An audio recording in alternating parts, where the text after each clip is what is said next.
Mhm. Well, good morning, everyone. Honorable mayors, colleagues, it's a great pleasure to welcome you.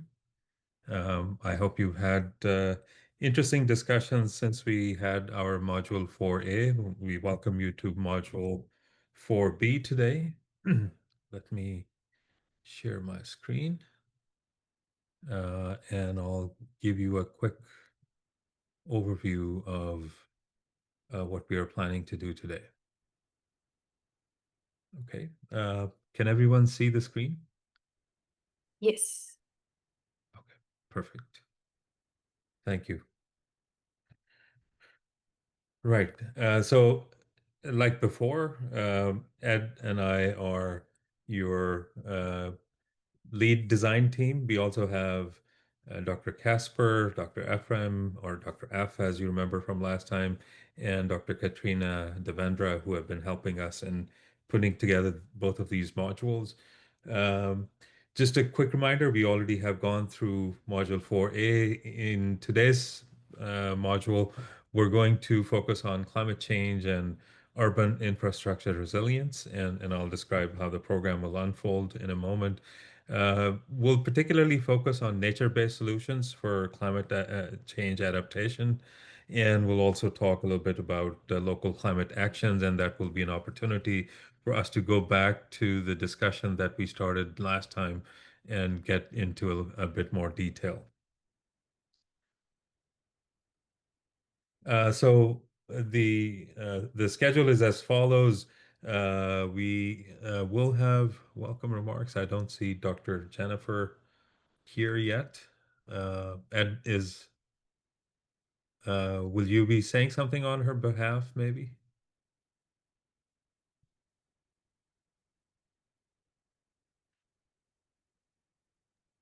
I actually sent her a message. I think she's Okay. coming. Oh, she's coming. Okay. And we are also waiting for our key speaker for today, Mr. Masood Lohar, who's the founder of the Clifton Urban Forest, which is a very interesting initiative. So hopefully we'll have an opportunity to listen to him.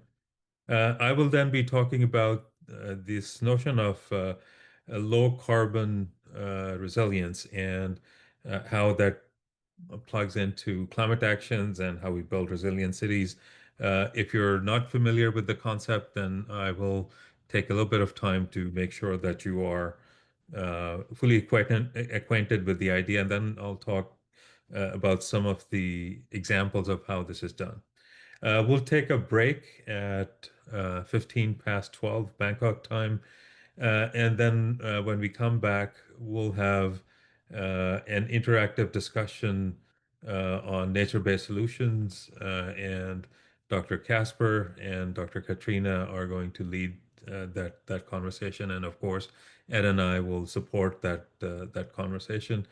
And then we'll go into, after we've completed the discussion on nature-based solutions, we'll talk about, as I said at the beginning, some more in-depth reflections and exchange about how resilience and nature-based solutions can be integrated into the solutions that you are working on.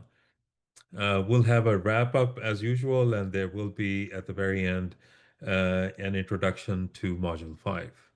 So that's kind of the plan. We are waiting for a couple of our speakers, and if they are, for some reason, not able to join us on time, we will continue with the program and we can circle back and have them offer comments or make presentations whenever they are able to join us. All right. So our next task is to take a group photo, as always. If you can kindly turn on your cameras, and somebody in Bangkok, I presume, will take a picture. In a count of three, I will take it. One, two, three. Thank you. Well, thank you very much. Okay, so shall we skip this one over for now, Ed? Yes, maybe she'll follow in a while so that we Okay, can kick and I back think in we'll time. we'll have to do the same for Mr. Lohar, and I'll then jump into my presentation on low carbon resilience. So what I will do is, as I said, introduce you to the concept of low carbon resilience. It's a relatively new concept developed over the past 6, 7 years, and I'll talk about the model and how it works and how it connects to ecosystem services. I'll describe the connection between low carbon resilience, or I'll call it LCR for short, how LCR connects to nature-based solutions. And I'll use the Vancouver Rain City strategy as an example of how nature-based solutions can be plugged into essentially address both climate change mitigation and climate change adaptation. And I'll talk more generically about how different municipal governments can take on different approaches, how they can go on and document co-benefits.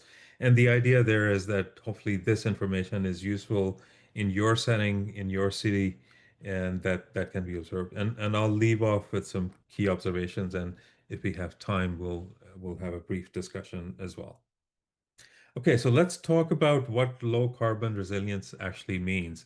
So it's kind of an odd terminology, and I think it needs a little bit of definition in terms of everyone to be able to understand. So the idea here is to integrate and achieve co-benefits between the reduction in greenhouse gases and also efforts to reduce vulnerability to climate change.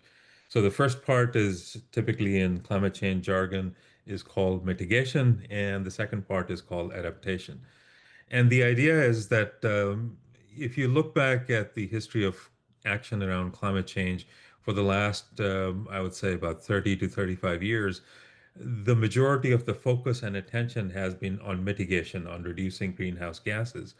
And in the last, I would say, 10, 15 years, this idea of also adapting came into picture. In a very simple way, you can say that while you can reduce and mitigate the greenhouse gases, some impacts are going to be there undoubtedly, and you have to be prepared for them. You have to adapt yourself to them. And the question is, how can you do both at the same time? And that is what led to the genesis of this whole concept. And so if you look at the sort of the conceptual underpinning of how this works, so on the horizontal axis, if we say we think about mitigation and going from left to right, we actually uh, improve our mitigation actions. And similarly, we put adaptation on the y-axis vertically. So you go from poor adaptation at the bottom to very high adaptation on the bottom. And essentially, if you don't do any planning, you are in the left side, lower left side, or the left quadrant, which basically says your actions are unsustainable. And so, in order to accommodate some of the better planning, you can perhaps focus more on mitigation, and you start to move to the right-hand side, and you start to plan for activities that will decrease the greenhouse gas emissions. So you say, okay, instead of gas plants, we are going to, or coal burning power plants, we're going to invest in large scale hydro dams, or we'll focus on biofuels as a way of replacing fossil fuels. But that actually still doesn't give us a very perfect answer. Similarly, if you just try to increase your adaptation and you say you go to the left-hand side on the top, and you start to see, okay, we're building higher seawalls, and we kind of did some of that in the exercise last time in module 4A. But we understand that is not an ideal solution either. So where we want to be is this right-hand side top quadrant where you can say we want to have both low emissions and we also want to have low vulnerability. And some of these ideas of zero emission buildings and greenhouse gases actually comes into play. So here's how practically low carbon resilience works. So it works on two parallel tracks for any project or any initiative. On the left-hand side, you have the adaptation stream, and on the right-hand side, you have the mitigation stream of planning, and both of those take place at the same time. So on the adaptation side, you start with researching what the baseline conditions are. On the mitigation side, you start by taking an inventory of what the greenhouse gas emissions are. In the next step, you want to understand what the risks are. So you look at different climate scenarios, you do the risk analysis of impacts. So, for example, flooding or extreme weather events. And similarly, you undertake some emissions forecasts that what different scenarios will bring how much emissions and what would be the potential problems of exceeding some thresholds. And once you've done both of these in parallel, and you can actually go from understanding different climate scenarios to see how those scenarios might affect greenhouse gas emissions at the same time. The next step is to actually start to evaluate different solutions. So the same solution that you're applying, you should be able to see what kind of adaptation it provides you. And you also want to look at how your greenhouse gas reduction targets are met. And so you start to plan some mitigation options at the same time. By doing both of these things together, you are able to identify some co-benefits and trade-offs, and you also start to evaluate different options. So once you've done this, you actually then develop an action plan. So now you know exactly what kind of actions will help you both build resilience and also lower your greenhouse gas emissions. You implement them, and then you monitor to see whether you're actually achieving the targets, the two targets that you wanted to go after, whether both of those are being met. And quite naturally, you would want, after a while of implementation, you would want to go back and reevaluate your underlying assumptions. And if needed, you can run through this process again. So you look at, say, okay, we've run some initiatives for 2 or 3 years. Now we can go back and look at how the baseline conditions for adaptation have shifted and whether the greenhouse gas inventory has gone down or not. So I think conceptually it's quite a tidy way of addressing both.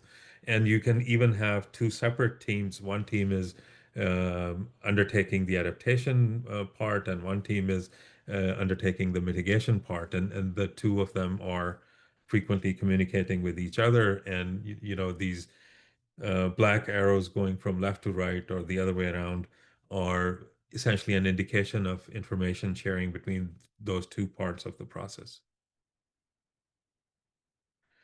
So the benefits of doing this is that you can actually streamline your local government resources. You can also streamline capacity because you know where the stumbling blocks are. So you would work your way so that you are working within your capacity, so you're not overcommitting.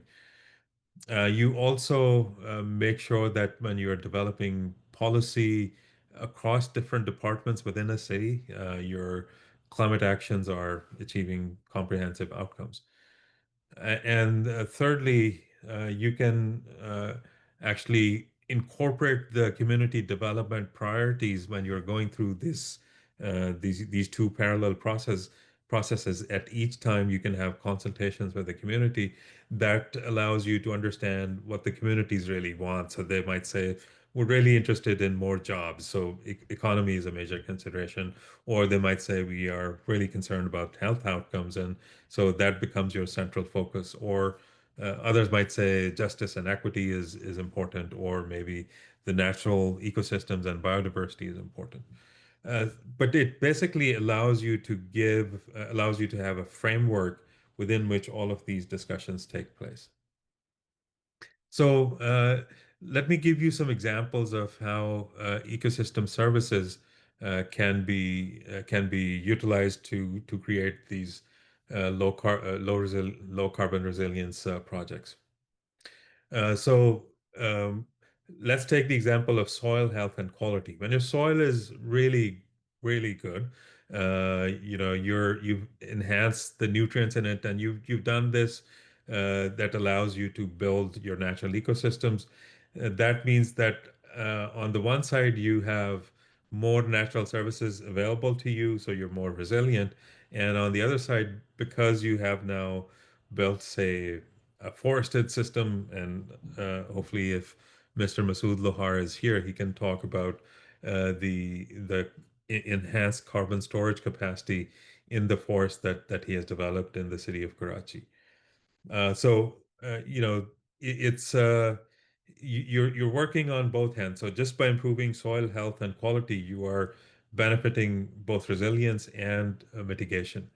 And just to highlight the point, since 1850, so over the last, I would say 125 years, sorry, 175 years, 80 billion tons of carbon have been released from soil.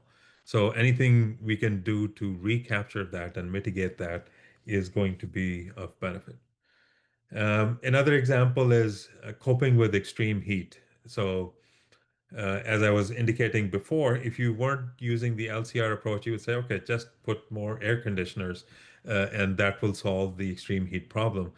But actually, the LCR approach will lead you to a different solution where you say you want to have more green spaces and green infrastructure that will lower the temperature of the city. And that would actually mean that your buildings are running more efficiently, also in terms of their energy consumption for cooling, and you are reducing the greenhouse gas emissions. So we know that about a third of the global greenhouse gas emissions are related to buildings. So anything we can do to reduce the greenhouse gas emissions is going to be a significant improvement. Um, Another example is better management of stormwater and flood management. And again, you can have these rain gardens, or you can have nature-based solutions where you can have greater permeability, and the stormwater actually sinks in.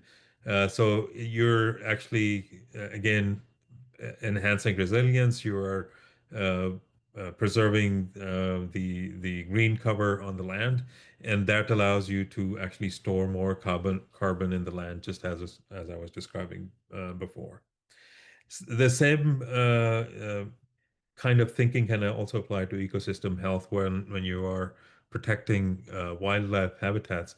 That actually also helps with your overall ecosystem, and that again you have reduced greenhouse gas emissions going out through this system. So LCR really becomes a lens through which you can review all of your projects.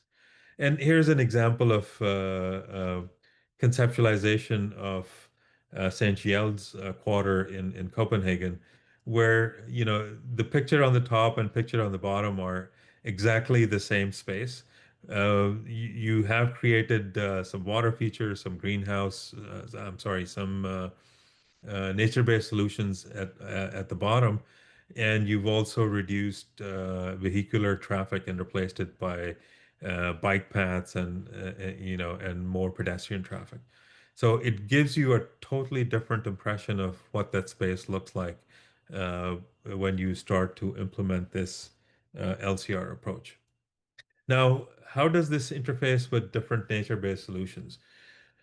Uh, Ecosystem management generally, we know, is done at the watershed scale. So that's the largest scale at which nature-based solutions are applied. Within that, you start to account for your natural assets. So that in turn enables protection, restoration, and expansion of nature, so that you're enhancing ecosystem services. And then nested within that, so you're going from a large geographic scale, sort of ecosystem based or watershed based. You then go a step lower into nature and natural assessed management, and then you go one step below that, and you're looking at blue-green infrastructure. And I'll show you some examples in a second. So it is something that can be nested. So, for example, if your resources are limited, you can start at the bottom where you're looking at green infrastructure or blue-green infrastructure. And then you can, as you develop your capacity, you could actually go up to the next levels. So I'll give you an example of Vancouver, the city where I live. And they developed about 12 years ago what they call the Rain City strategy. And the idea was that they wanted to have a low carbon solution where they were able to, they were able to, this seems to be going in the wrong direction. Sorry, just bear with me for a minute. There we go. So they had multiple objectives along the lines of the low carbon resilience approach. So they wanted to remove pollutants from air and water. They wanted to reduce the volume of storm water that is entering uh, into the sewage system or the stormwater system. They also wanted to increase the what they call managed impermeable area, so that you if you have, for example, road surfaces which are not permeable, you have uh, some design features right next to the road which will allow water to still seep into the towards the groundwater. Uh, Another target was to increase the total green area so that you're able to take out any pollutants that come in with rainwater. And there's been significant consideration, for example, chemicals that come off from tires of cars, buses, and trucks. And you also wanted to, the city of Vancouver also wanted to mitigate the urban heat island effect. And finally, they wanted to improve their ability to maintain the aquifers, and particularly not have saltwater intrusion, because as you know, Vancouver is a coastal city, so anytime the aquifers are not managed well, the coastal saline water starts to seep into the aquifer. And once it gets in, it's actually very difficult to take out.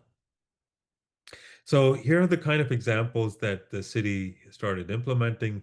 Green roofs, so it actually lowers the energy bill because of having these green surfaces on the top. It can actually absorb a lot of heat, and at the same time, you're better managing rainwater, which can be stored and soaked up in these green roofs. Similarly, constructed wetlands are a way of slowing down the stormwater and also treating it. So again, you're killing two birds with one stone.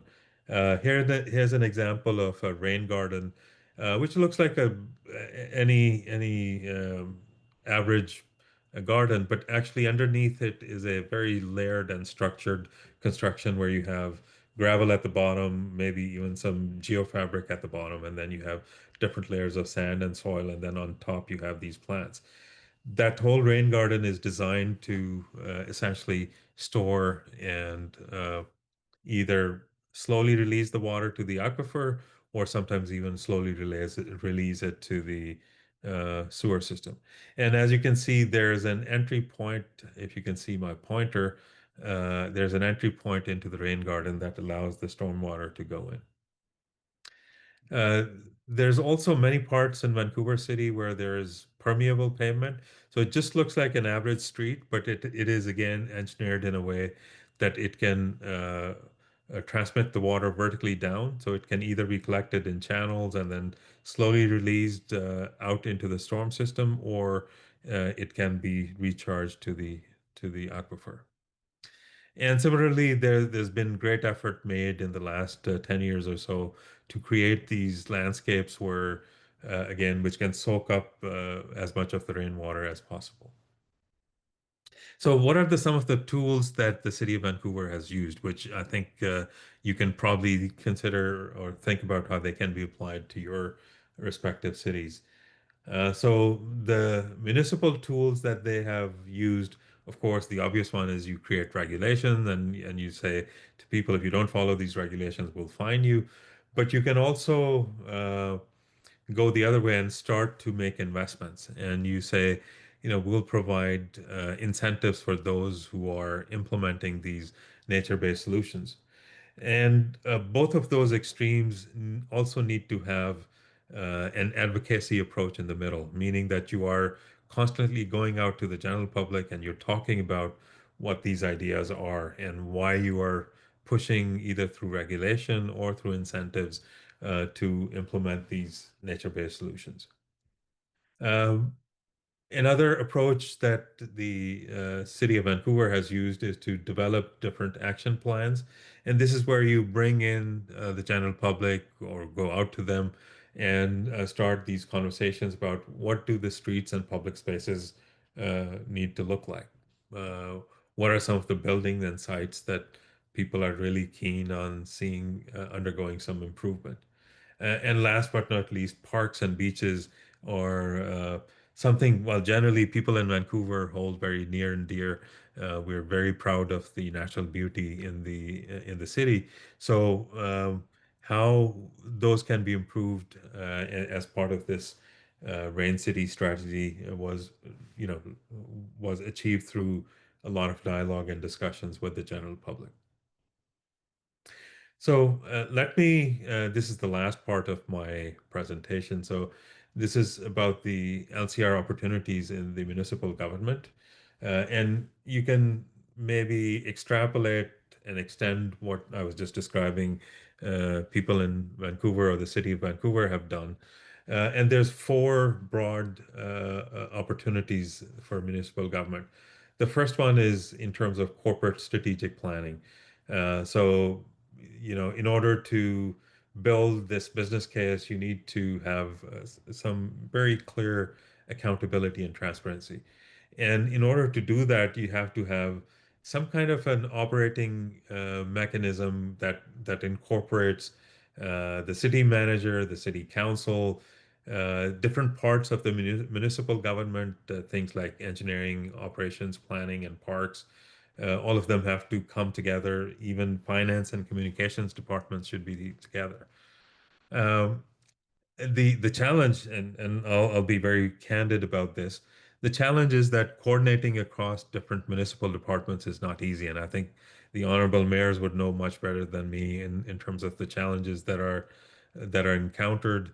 Um, in some cases, people might complain that their workload has increased, and if you haven't done the advocacy properly, even the public might start going against these ideas just because they don't fully understand the notion of this low carbon resilience.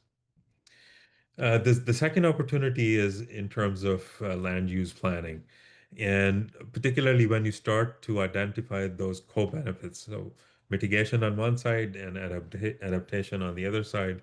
And again, you need to do this across many departments inside the municipality. Uh, the the challenges and again some of what we've seen here in Canada, that property owners get a little bit sometimes anxious or cautious on how if you're putting in for example, rain gardens or rooftop gardens close to where their houses are, how is that going to impact the property's value? So there's some natural skepticism about the city coming in and how all of this might change the character of the neighborhood. So if it's a family-friendly character, for example, would that change to more tourists coming in? So those kind of discussions are something which are very important in the context of land use planning. The third opportunity is around asset management and to uh, incentivize investments which fit your LCR plans, particularly as you are, undertaking new construction or you're making some strategic upgrades. So here you would typically have planning, finance, and infrastructure departments, and you would, of course, want to bring in owners of infrastructure. You want to have developers, People who are engaged in real estate business, you need to have them in there. And similarly, insurance companies need to come into these conversations as well, because they're very much stakeholders in how assets are managed. Uh, the challenges, and I can imagine these would be very true for some of the cities which are represented in our module here. Uh, Staff capacity might be a challenge, and similarly, developing a business plan that demonstrates all of these benefits is also challenging. Um, and also the fourth opportunity is to start to develop some key municipal areas, and as you start to look at, for example, forestry in the urban settings, and also enable green economic development. Um, for this type of approach to work, you need to have a mandate given to some senior level officials within the city, and that's where they can start looking at the total life cycle of any project, and start to document what the co-benefits are. And so, in terms of outreaching to the public, and to be able to demonstrate to them what the benefits are. So you can talk about these areas, and I'll go one by one. So there's three slides, so please bear with me. Um, so you can talk about economic co-benefits. You can talk about job creation, uh, clean industry, waste reduction, reducing any risks to property values, clean energy transitions, et cetera, et cetera. So a number of ways in which you can say, while you're doing A, you are also creating co-benefits B, C, and D.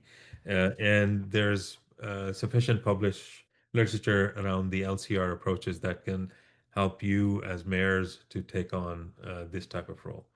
You can also talk about environmental co-benefits. So you can say, oh, this is going to improve air quality. We'll capture pollutants better and not let them go into the water bodies. Our overall water quality and water retention will improve. Uh, Green spaces will lower the temperature, so your neighborhoods will look more friendly. So again, these are examples of environmental co-benefits. And finally, you can also talk about social co-benefits. So you can say, yes, because of all this greenery, your human health and well-being will improve. It will allow for local food production. So many of these spaces can serve multiple purposes, these nature-based solutions. So you can say, oh, we're increasing local food security, um, because the cost of some of these nature-based solutions is actually lower than traditional steel and concrete type solutions. It actually lowers the expenditures, and it limits tax increases. So again, that's an incentive for public to consider. You can also talk about reducing congestion of traffic, um, you know, increased livability of the community, and also a better autonomy at the local level to find and implement these solutions. So I'll wrap up with talking about significance, generally speaking. So, we've tested this approach out in the last 10 years in different cities in this part of Western Canada. And we know that it's a great tool to build awareness and literacy and capacity.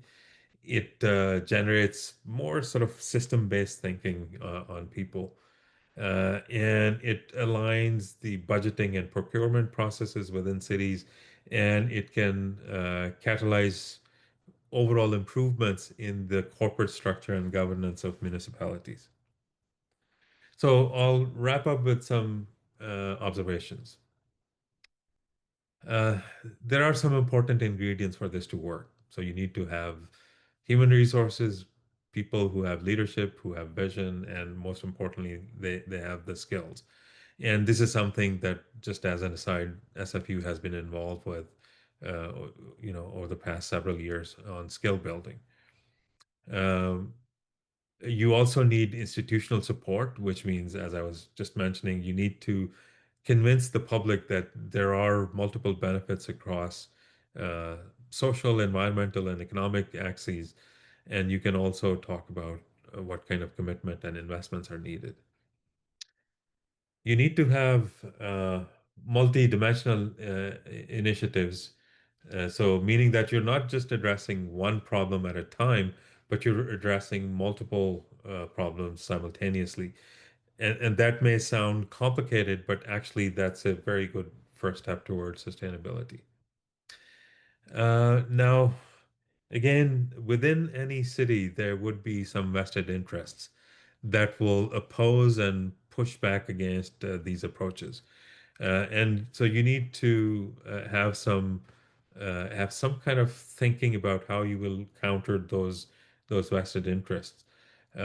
Specific examples, corruption, I think, is a common problem in many cities, and that would mean not only are you taking public resources and putting them into somebody's pocket, but it also leads to erosion of public interest that that reduces the public trust.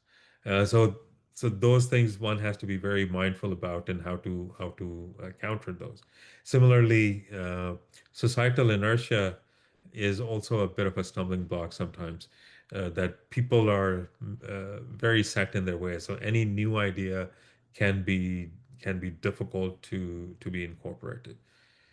So that's kind of the overall summary of the LCR and its approach for application.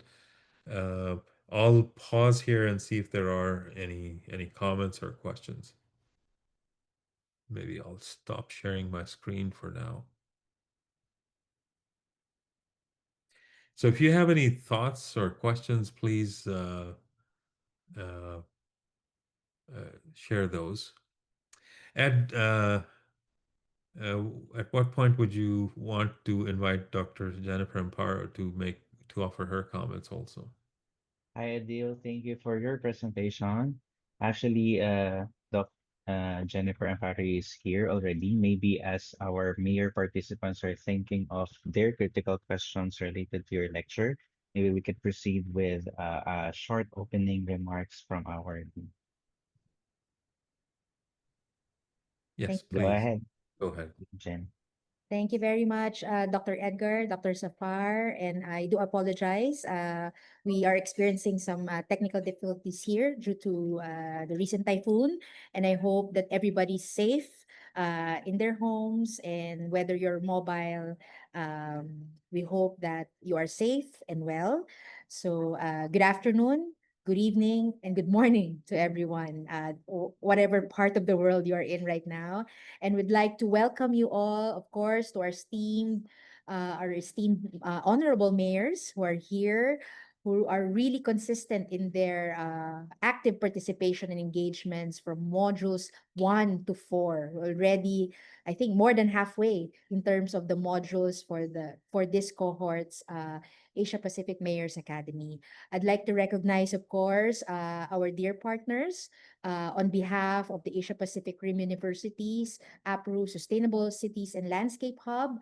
Of course, we also recognize our dear partners from the United Nations, UN ESCAP, UN Habitat, and of course our esteemed resource speakers for today. I really enjoyed listening to Dr. Safar's sharing as well, especially now that we are experiencing this strong typhoons and flooding here in the Philippines, and our social media is kind of very busy in terms of pinpointing who's at fault, what are the interventions that are really needed. I think time in, time out, this has been a long debate. I think we're very clear in terms of what to do. And yes, I do believe in what Dr. Safar has mentioned, that it goes beyond technology. Really, the people support as well as institutional support is very critical. Module 5B talks about resilience. It talks about, nature-based solutions, talks about different initiatives that our local government units could really implement in terms of strengthening the resilience and, of course, the adaptability of our cities. And we do recognize the faculty members who led this. Of course, we have our partners from UN Habitat, and of course from the University of Philippines, Los Baños, headed by Dr. Edgar Reyes. Thank you very much. And we do appreciate the active engagement of the mayors. We believe that the Asia Pacific Mayors Academy has been a platform not only for the mayors to listen, but we as well to listen to your extensive experience as well as uh, on the ground realities, no? When we talk about building resilience of any cities. And we do hope that you will continue to engage with the Asia Pacific Mayors Academy.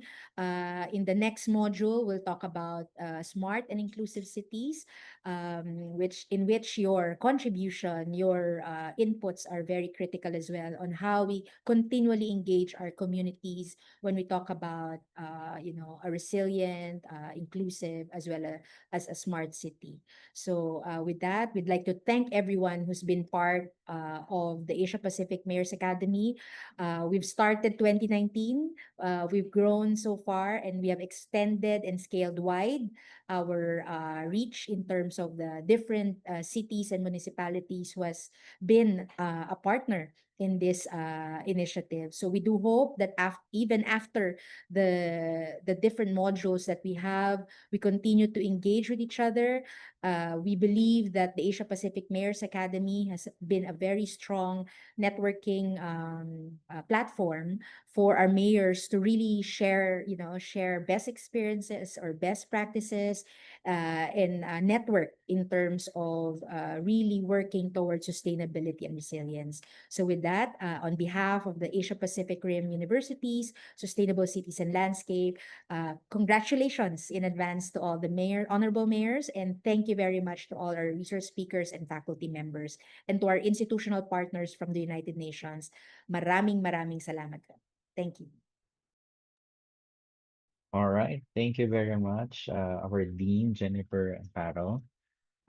She is our Dean from the College of Human Ecology at UP Los Baños. And of course, Dr. Adil is also coming from the Simon Fraser University, both co-leading this particular mission. Okay. Uh, I hope our mayor participants have their questions or some stories to tell as well related to the lecture of Professor Safar. I was just moved by your last slide, Dr. Safar, about putting the humans at the center of all our efforts in terms of the vision coming from our leaders. Hope this will be very inspirational to our mayor participants. The second is in terms of engaging all the stakeholders involved. And the third one would be really putting into context our communities that will be part of the process for the development.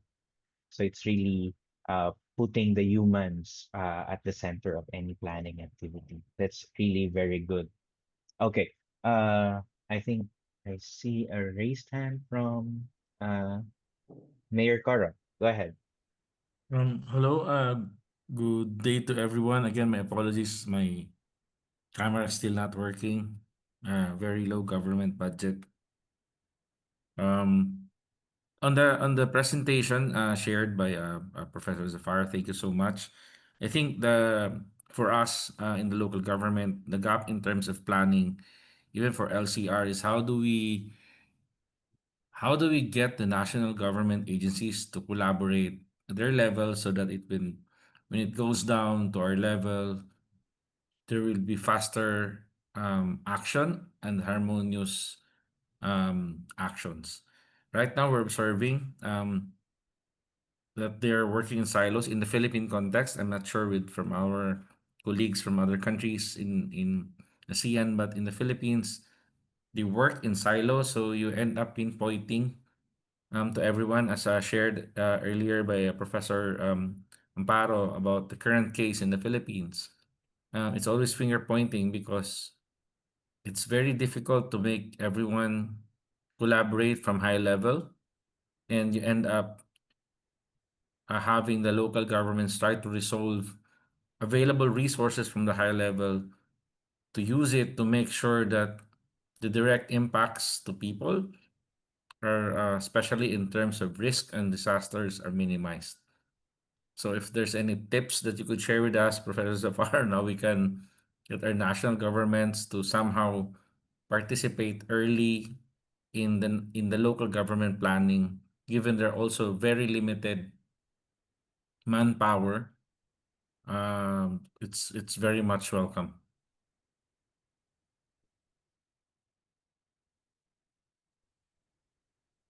Yeah, I think you're absolutely right that the human resource and the lack of capacity becomes a bit of a stumbling block. I'm not entirely sure whether the national government or a higher level government might have all the answers. It might just be possible that the um resources that you have within the municipality can be reprioritized or readjusted so that you can have maybe a reconceptualization of how investments are made. So it would be very nice if there's national scale or international scale even funding, which is able to sort of provide the initial capital to get the ball rolling. Um, uh, I'm of the view that a lot of things can happen at the local scale without really outside intervention.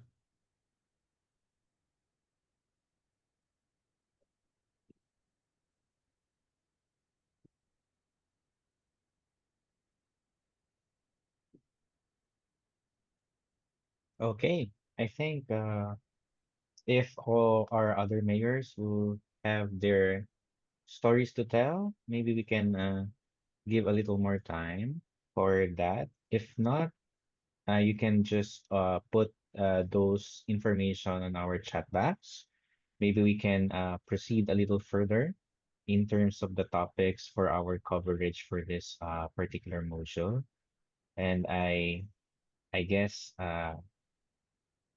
Dr. Zafar would be able to share some few information regarding the uh, topic that is supposedly for our another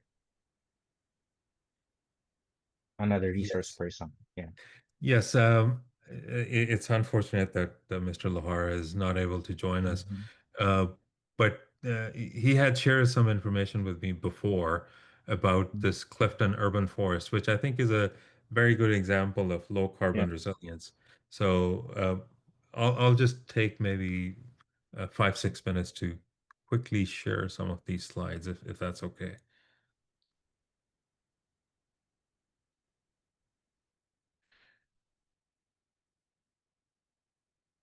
Right. So here's a picture of the coastal area in Karachi, and this is generally a very nice area called Clifton. But when you look at the beach, it was degraded, desolated, and it was actually typically used for waste disposal. So solid waste was dumped there, and the original vegetation, as you can see here, had basically disappeared pretty much completely. There used to be mangroves, not very thick or tall mangrove forests, but there were mangroves which had disappeared over time, and the ecosystem had been degraded. So this is where Mr. Masood Lohar's organization came in, and they said, we're going to invest in restoring some of these natural resources.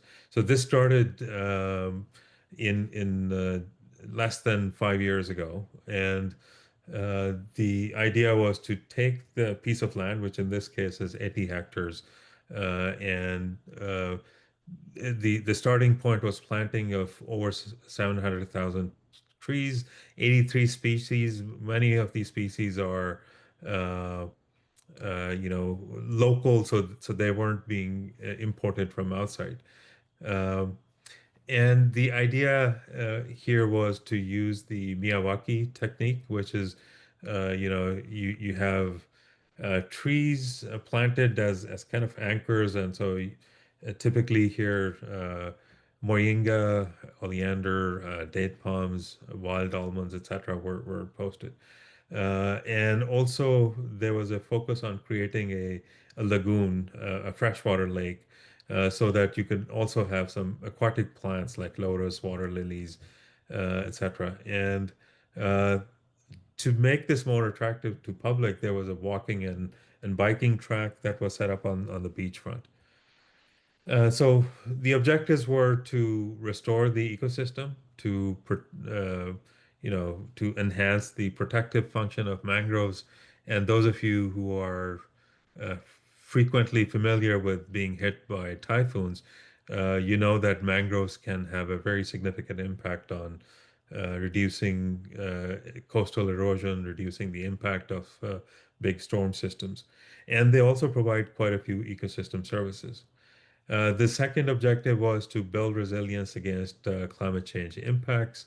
And this is where you're now on the one side sequestering carbon, and so you're reducing greenhouse gas emissions, but you're also building resilience against climate change. And in a specific example was to counter the urban heat island effect.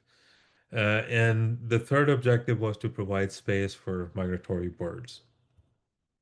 So here's the solution. So this lagoon that has been created, it has recorded 42 species of birds. Most of those are migratory, although there are a few native birds who fly through here as well. Uh,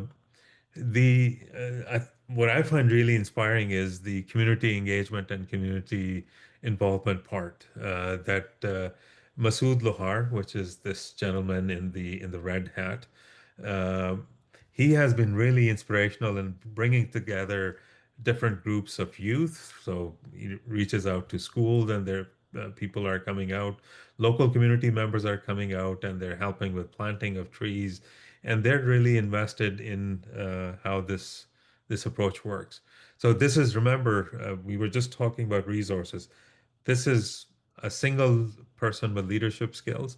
He's not funded by any government agencies, and he's able to generate resources through philanthropy and through his own passion. Uh, so so that dedication is very much the reason why all of these improvements are available.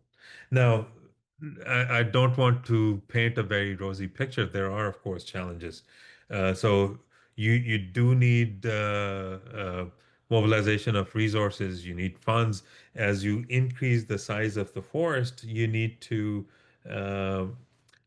maintain that flow of resources. Or you can say people who are involved have to put more and more time, so their labor input become more intensive. So you have to incorporate that into sustainable management of the forest.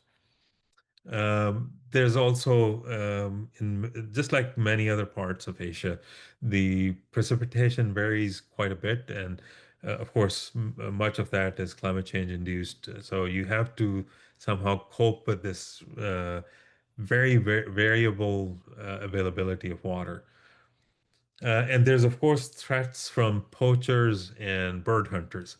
And Masood has told me previously that people actually come to him and say, can you sell us these storks, or can you sell us some of these birds? So I think there's a real misconception in the minds of people on what the value of these natural resources is. So these poachers come in and they try to buy out uh, uh, birds and other plants, etc., from him. And as I was saying, this is just one person's dedication. So uh, you would think that the municipal government would be supportive, but actually they don't particularly like this because it makes them look bad. And so it's kind of ironic that somebody who's doing a very good job sometimes has some obstacles put in front of him from the municipal government in Karachi. Um, so you know uh, it's perseverance and leadership that allows you to overcome these type of challenges. So I'll stop here. I think that's pretty much it. So back to you, Ed. Well, thank you very much for that. It's really very interesting to have information about urban forest as an activity. However, now faced with several challenges and how a different stakeholder group, can actually start something for the good of the larger locality. No? So maybe a thing that we can also consider is how better collaboration can be managed, given these kinds of challenges that a lot of uh, different governments, and other institutions might be facing as well. So, are there any questions, clarifications, or maybe you want to share something in terms of the different project initiatives related to or somehow similar to the urban forest example that we have?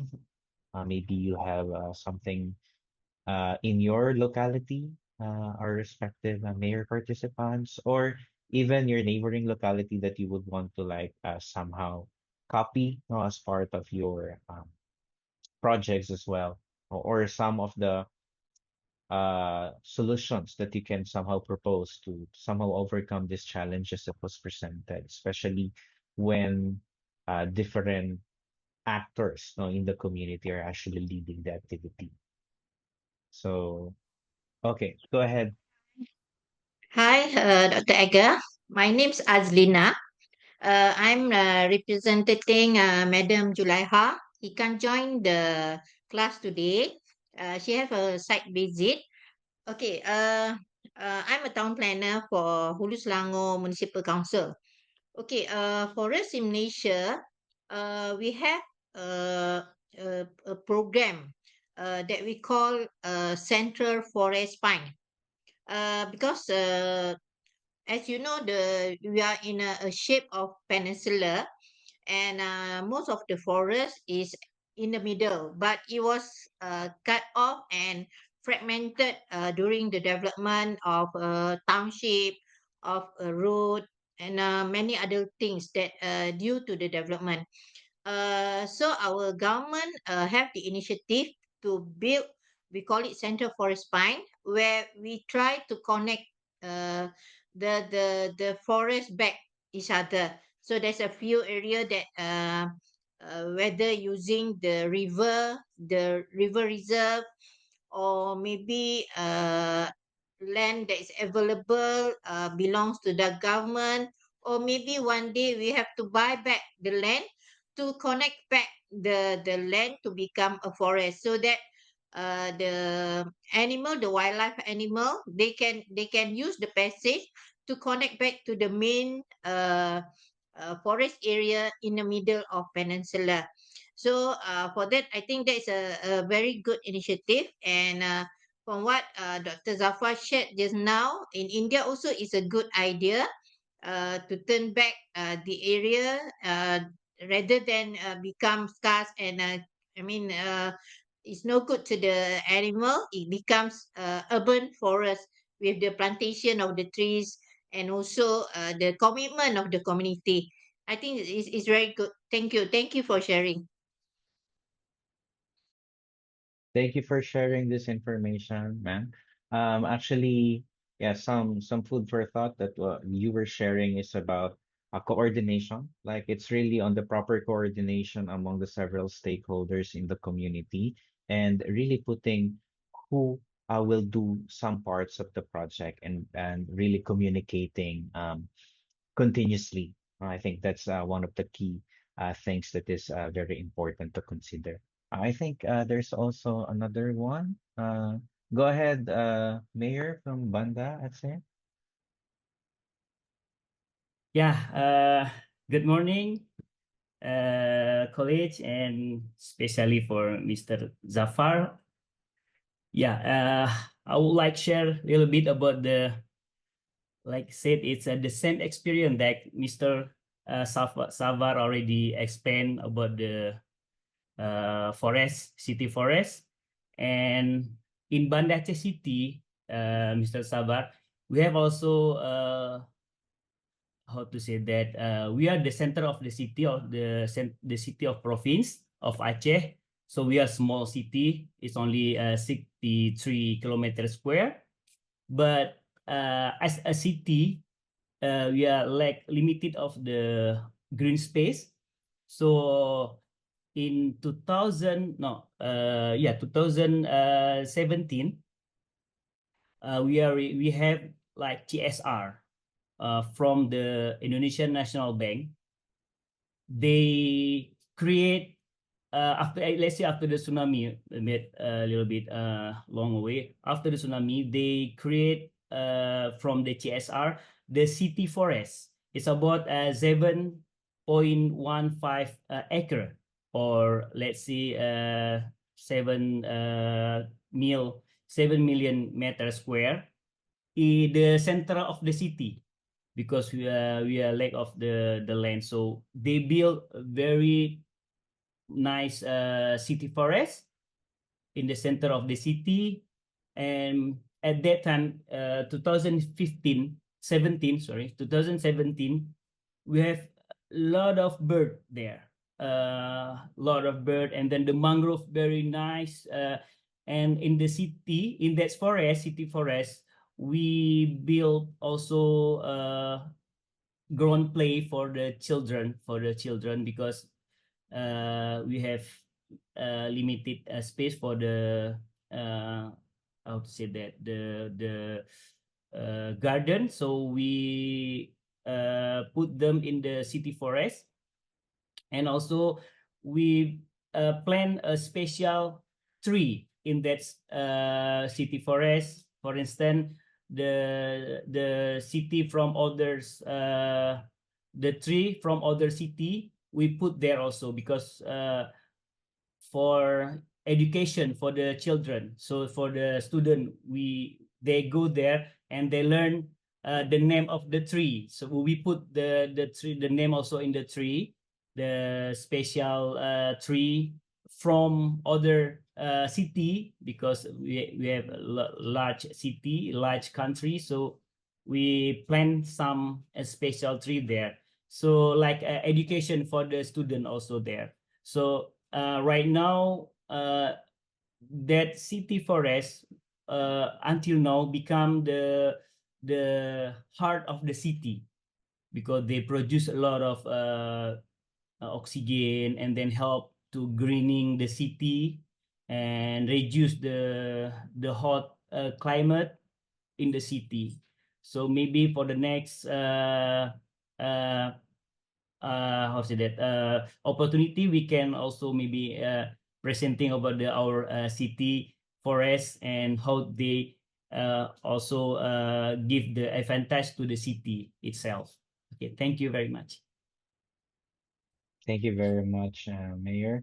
Maybe just a follow-up question regarding your what you've shared in terms of the management of the urban forest. How is it like being managed by? Is it solely by the government, or is it also an agency coordination or inter-community coordination in terms of the management? Yeah, talking about the management, because this is the CSR, we make like agreement with the National Bank of Indonesia. They, for the 10 years, starting 2017, the bank manage the city together with the local government. I mean, with the Banda Aceh city government. They give the how to say, the budget, and then together with we have the environment department. So we put the worker there, but the budget come from the Indonesian National Bank, because it's large space. So we have a limited budget, local budget. So right now we also how to say that, work together with the NGO, like green communities, to work together to make something useful for the citizen in that forest. So we work a lot of with the city community, the citizen and green community in Banda Aceh City. Thank you very much. So, well, that's a good practice of really coordinating, even with the national agency and even private institution, such as banks, in terms of their CSR activities. So, hope these things, will provide us a little bit more information, at the same time experience on successful practices. Again, this can be a case-to-case basis, especially for our mayor participants. But yeah, some things work, and maybe it's worth a try for all other mayors in terms of your implementation of any initiative, especially those that we will be talking about later on in terms of your personal and maybe your flagship programs later on, so that we'll be having more time, to really engage, look into some of the details of that, and how can we further that in terms of the concepts that we would want to input when it comes uh, to the initiatives that we want to go further. So it's, I think, 4 minutes still, before we can take a break. Maybe if you want to still share something in your respective areas, we Regarding, still have some a bit of the time. Go uh, ahead, Mayor from Nepal.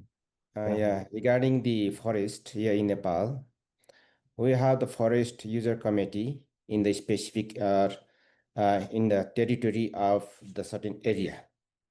So the laws and procedure made by the central government and monitorings by the local government and the forest user committee, they protect the forest and this plant the different types of uh, the plants in their territory, and this practice is very good here in Nepal, and they have protected their jungles, their territories, and they share what benefit comes. But the according to the laws, according to the procedures of the government, the central governments are looking for especially for the national jungles, and for and state governments looking for small the jungles like so in Nepal the total the percentage of jungle is more than 45% here in Nepal. So this to make this the percentage, the user committees uh, have played the very good role to increase the percentage of the jungles. Thank you. I don't know whether the other countries, other municipality having the such practice of the user committee or not, but the user committee here in Nepal is absolutely good. Thank you for sharing that, Mayor Suryodaya. No, I'm sorry if Suryodaya. I'm pronouncing your name incorrectly, but Suryodaya. yeah, Suryodaya is also you can see the sunrising municipality. I see. Okay, Nepal, it is very it's part of Nepal's totally borders. And first we I can see. see the sun rising from here in municipality. Okay, and Mm. but that's a great information and sharing as well in terms of how the national agencies actually intervene in terms of the management of our forest. So yeah, in the interest of time, maybe we can cut for now, for us to have a short break. We'll be back after 10 minutes. So we'll see each other, and then we'll continue with our lecture. So have a restful one in terms of our break, and see you later. Thank you.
All right.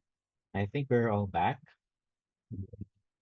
May I see a reaction from our mayor participants if you are back and alive for our second half of the module discussion? Okay, I am seeing our mayor representative from Malaysia is here, turning on her camera. How about for others?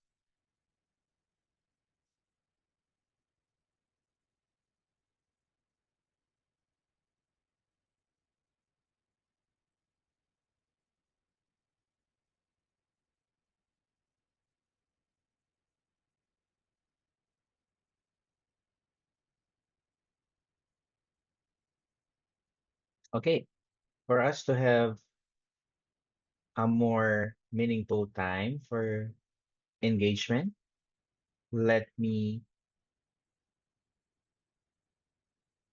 thank you, Rebecca, for the message. Let me slowly start, and probably we can go with our programming. So we have our faculty members and resource persons from the Department of Community and Environmental Resource Planning is going to share information about what nature-based solutions are. So we have here Dr. Casper Agaton and Dr. Maria Catriona de Vanadera, my colleagues at UP Los Baños.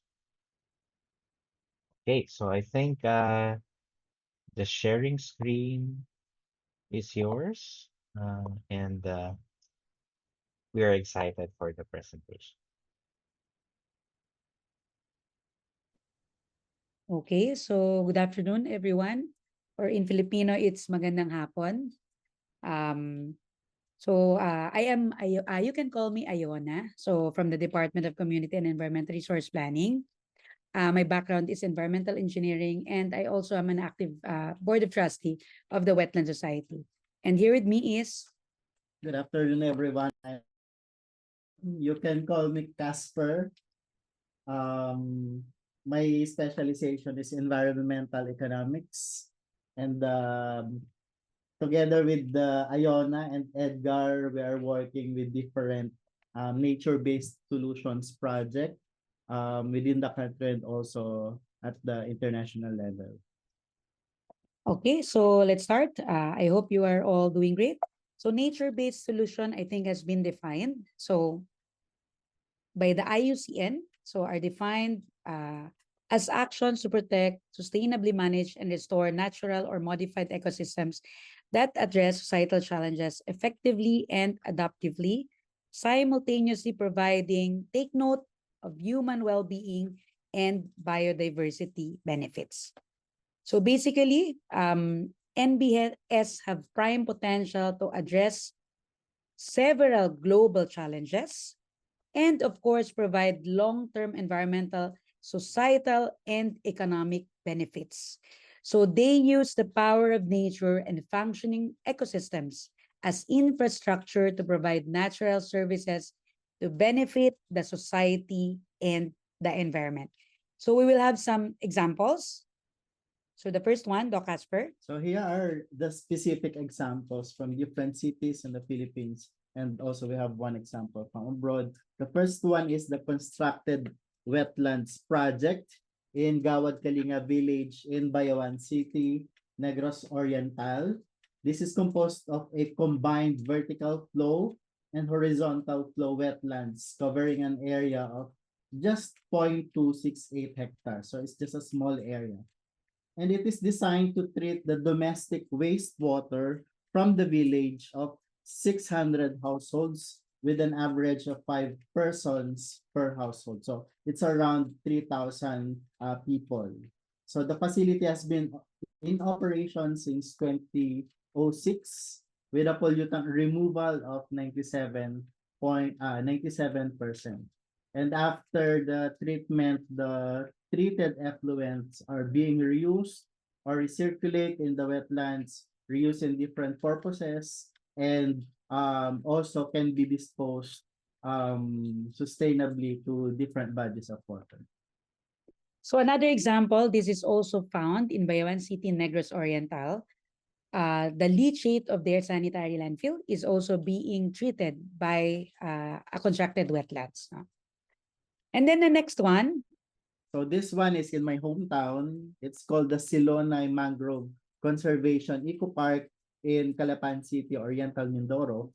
This 41-hectare protected area opened in 2013 is located on 87-hectare Silonay Island. So if you can imagine, half of the island is covered with this nature-based solution.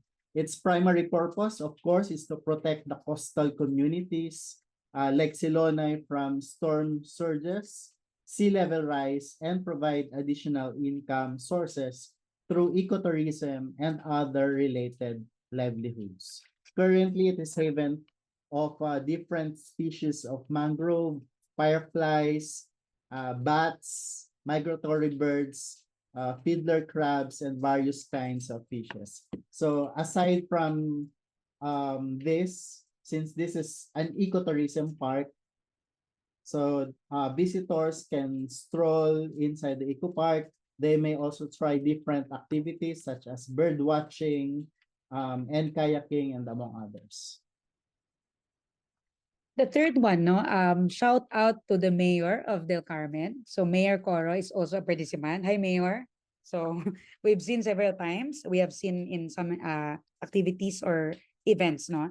So the Del Carmen Mangrove Reserve in Siargao, Island Protected Landscape and Seascape, it was declared as one of the Ramsar site, or the you call Ramsar the wetlands of international importance just last year.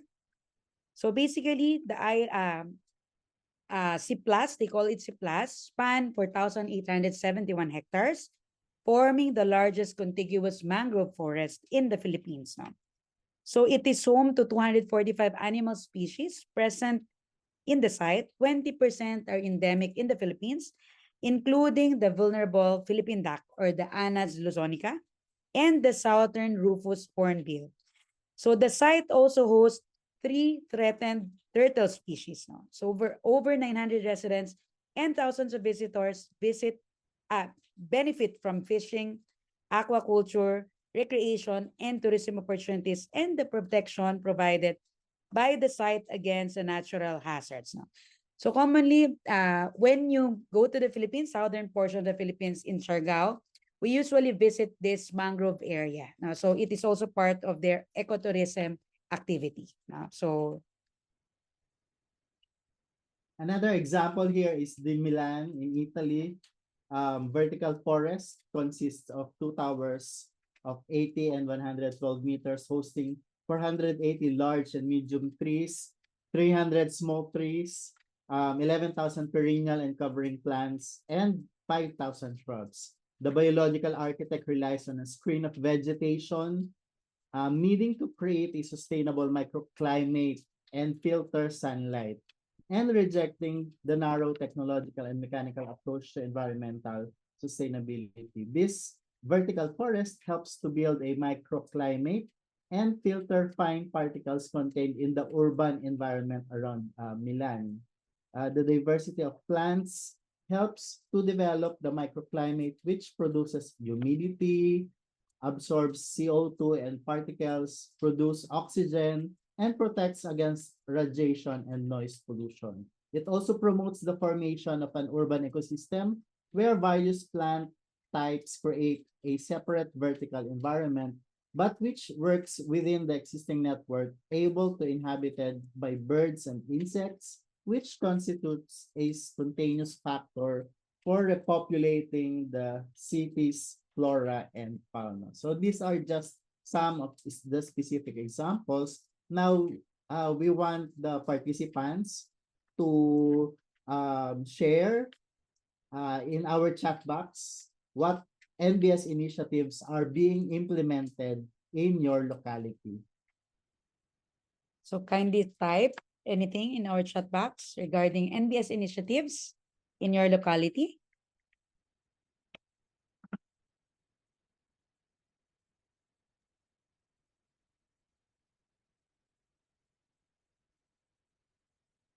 Oh, Mayor Coro I, raised his hand. yeah, Please sorry, go, but Mayor my Coro. chat box is disabled. Thank Okay, you for your so presentation. please go ahead, Mayor Coro. Yeah, sorry, our chat box is disabled, so we cannot input anything. You may There. just share, Mayor Coro, live.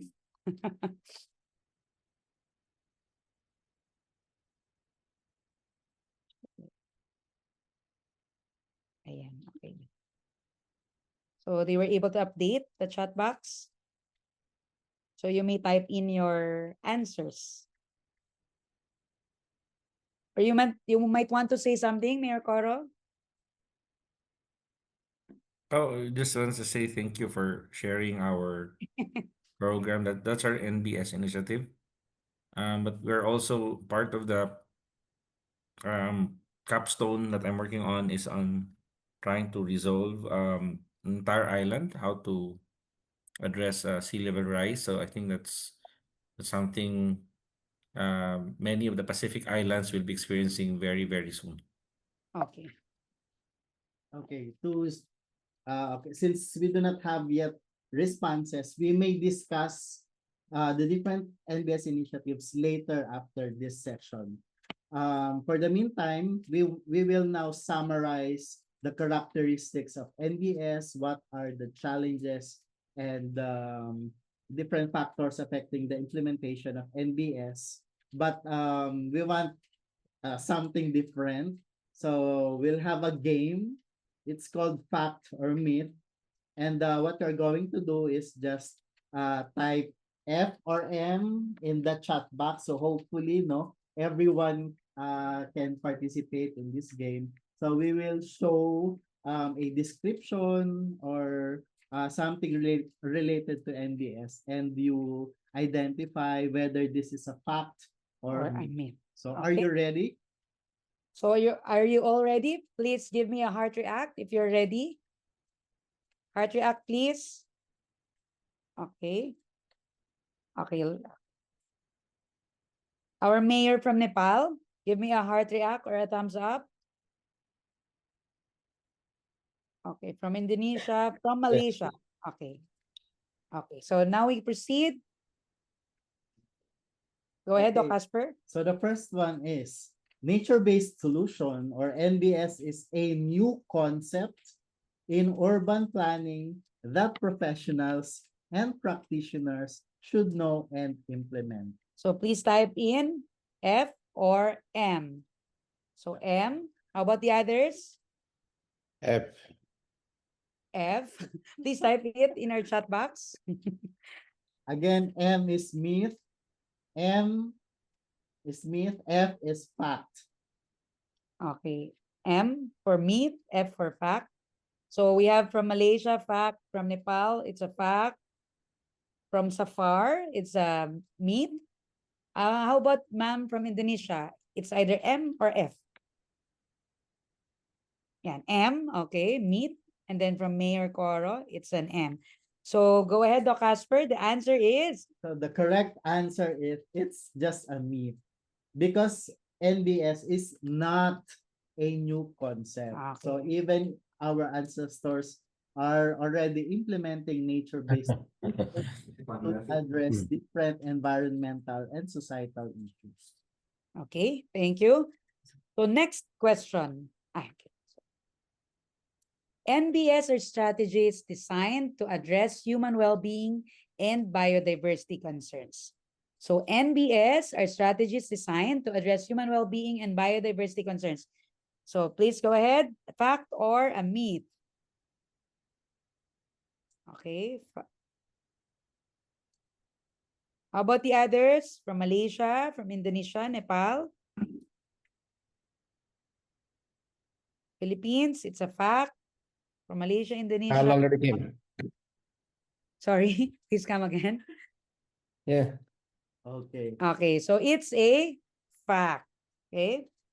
So as I mentioned, it is designed to address the human well-being and biodiversity concerns. So considering environment, economic, and the social aspects. No? So next. So next we have NBS is for small-scale efforts to solving both community and local ecosystem problems. Fact or myth? So from Nepal, we have the first answer. It's a myth. From Philippines, myth. How about the others? Our mayor from Indonesia, okay, myth. How about our mayor from Malaysia?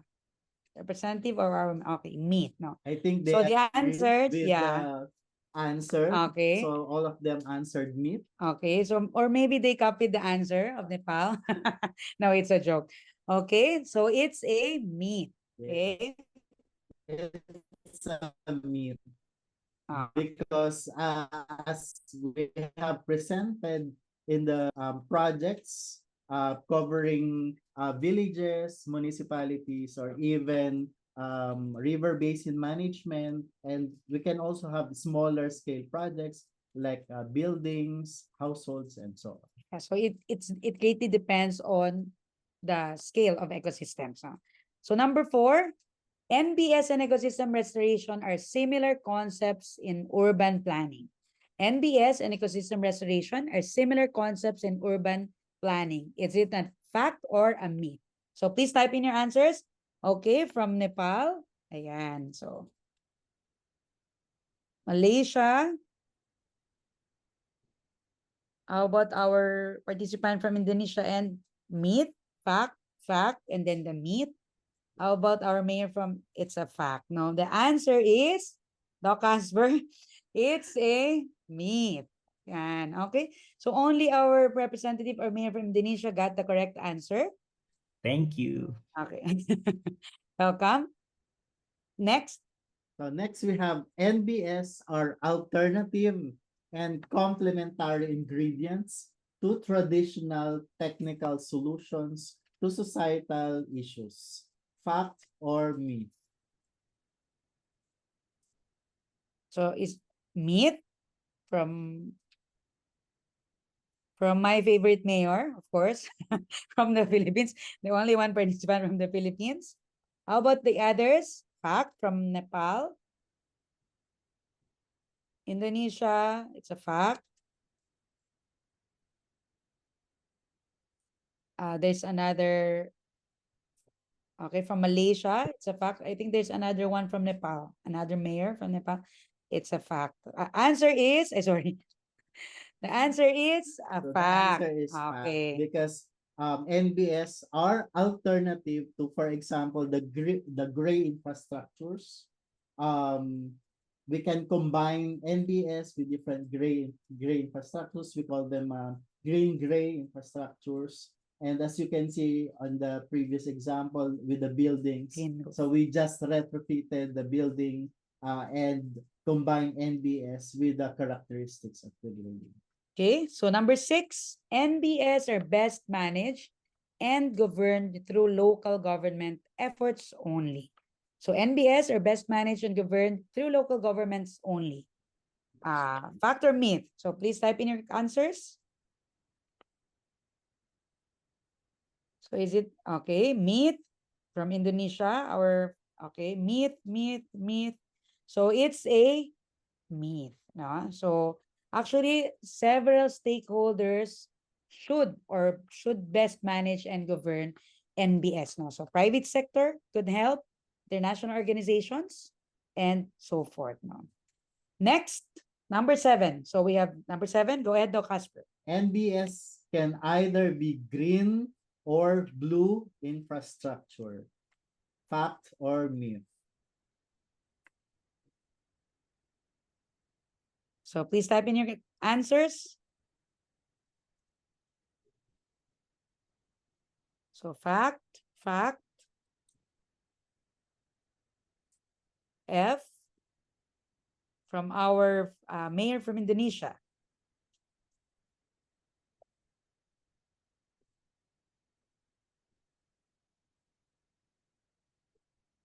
Okay, so it is a fact. okay. So in comparison with gray infrastructures, which are hard infrastructures, green infrastructures utilizes vegetation, and soil to manage stormwater, improve air quality, and create recreational spaces, while blue infrastructure focuses on water bodies like rivers, wetlands, and lakes to manage water resources and enhance biodiversity. So NBS can be green or blue infrastructures. Okay, thank you, Doc Asper. Number 8 question. So these are different NBS. So here are some examples of blue and green infrastructures. We have Okay. Wait. Okay. So we have examples such as urban wetlands, coastal wetlands, forests and vegetation, coral reefs, dunes and beaches, urban green spaces. We also have inland wetlands, rivers and floodplains, and of course, the mangrove forests. Thank you, Doc Asper. Number 8, NBS are hard to maintain and monitor. Please type your answers. NBS are hard to maintain and monitor. So myth.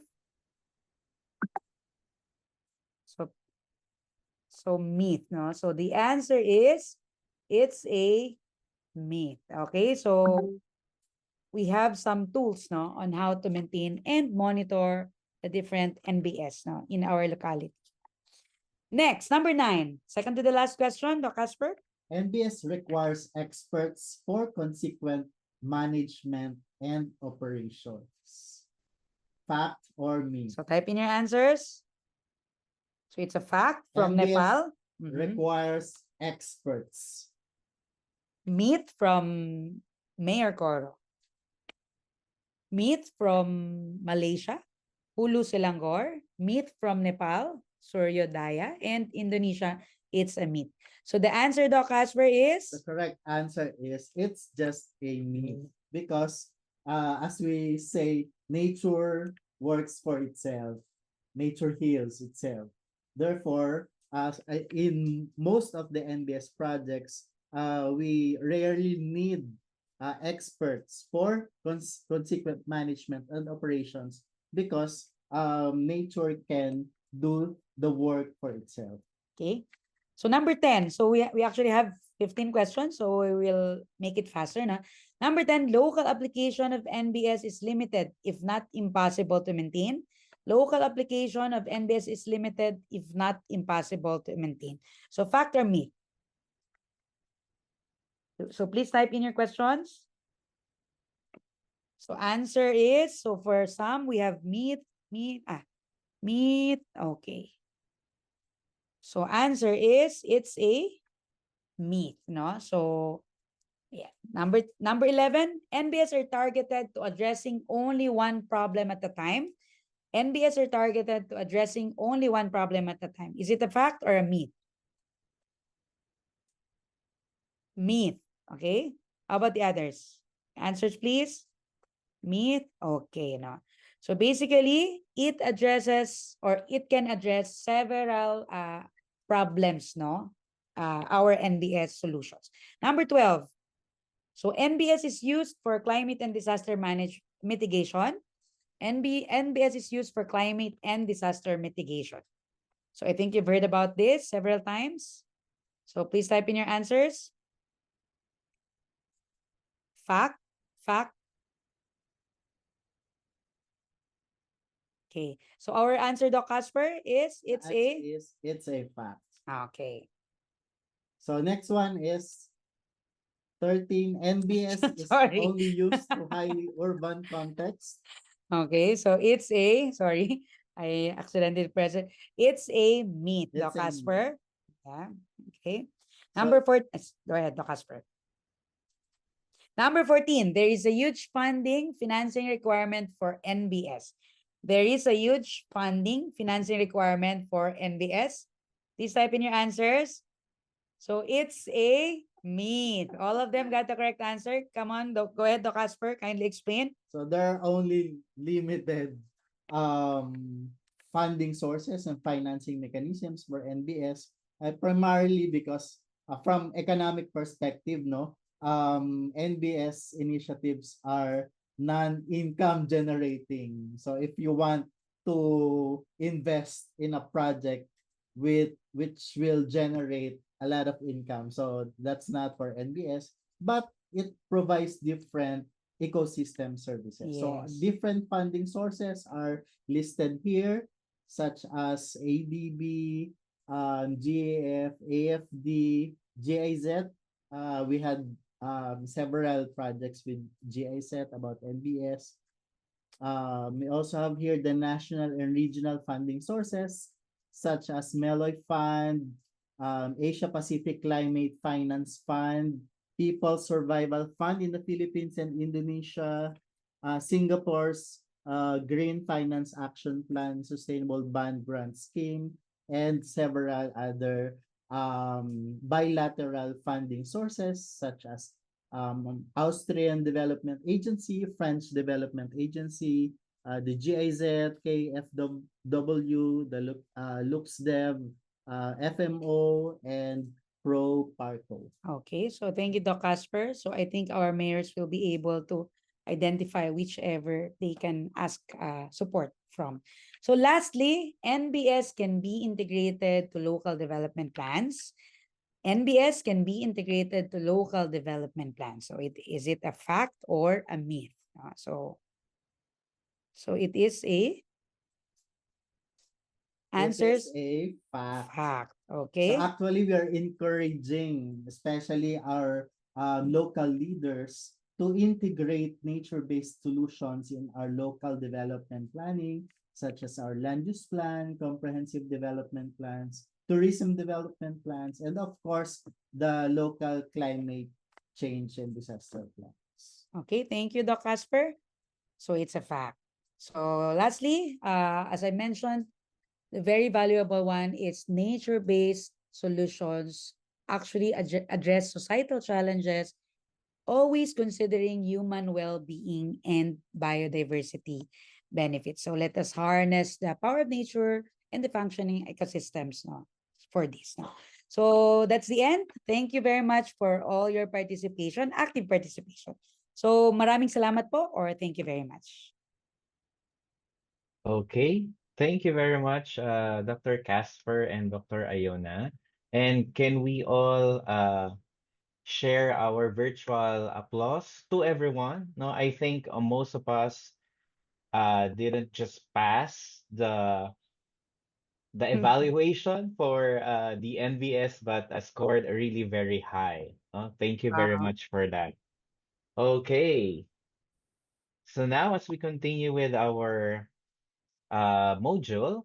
So this part we will be engaging primarily our mayor participants in terms of your own project initiatives or the project proposals that you have already uh, forming no, since the first few modules in the design of our Asia Pacific Mayors Academy. So what we intend to do is to have a short update and at the same time think through on how we can integrate topics that were discussed since Module 4A on urban resilience and now on Module 4B looking into low carbon cities and at the same time NBS solutions. So are there chances or way or means that we can integrate or are our project initiatives are actually gearing towards these types of intervention and strategies already.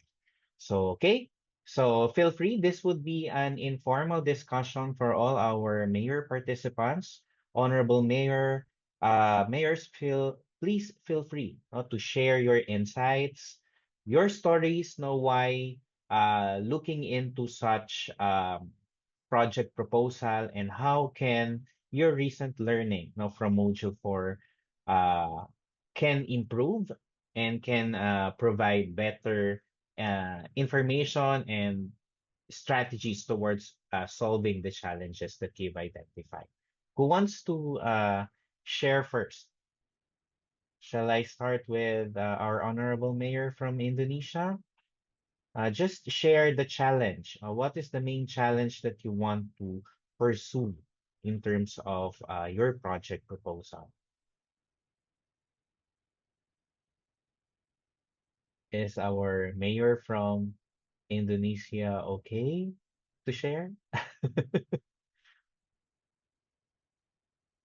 Yeah, Yes, thank go ahead, yes. sir. Mr. Edgar. Actually, that yeah, we prepared for the three question actually, but this is the Okay. answer, the question for the challenge of the initial. Mhm. Yeah, actually, we still talking about our initiative proposal. It's already sent to the host, but yeah, we still waiting for the uh, suggestion and revise. Mhm.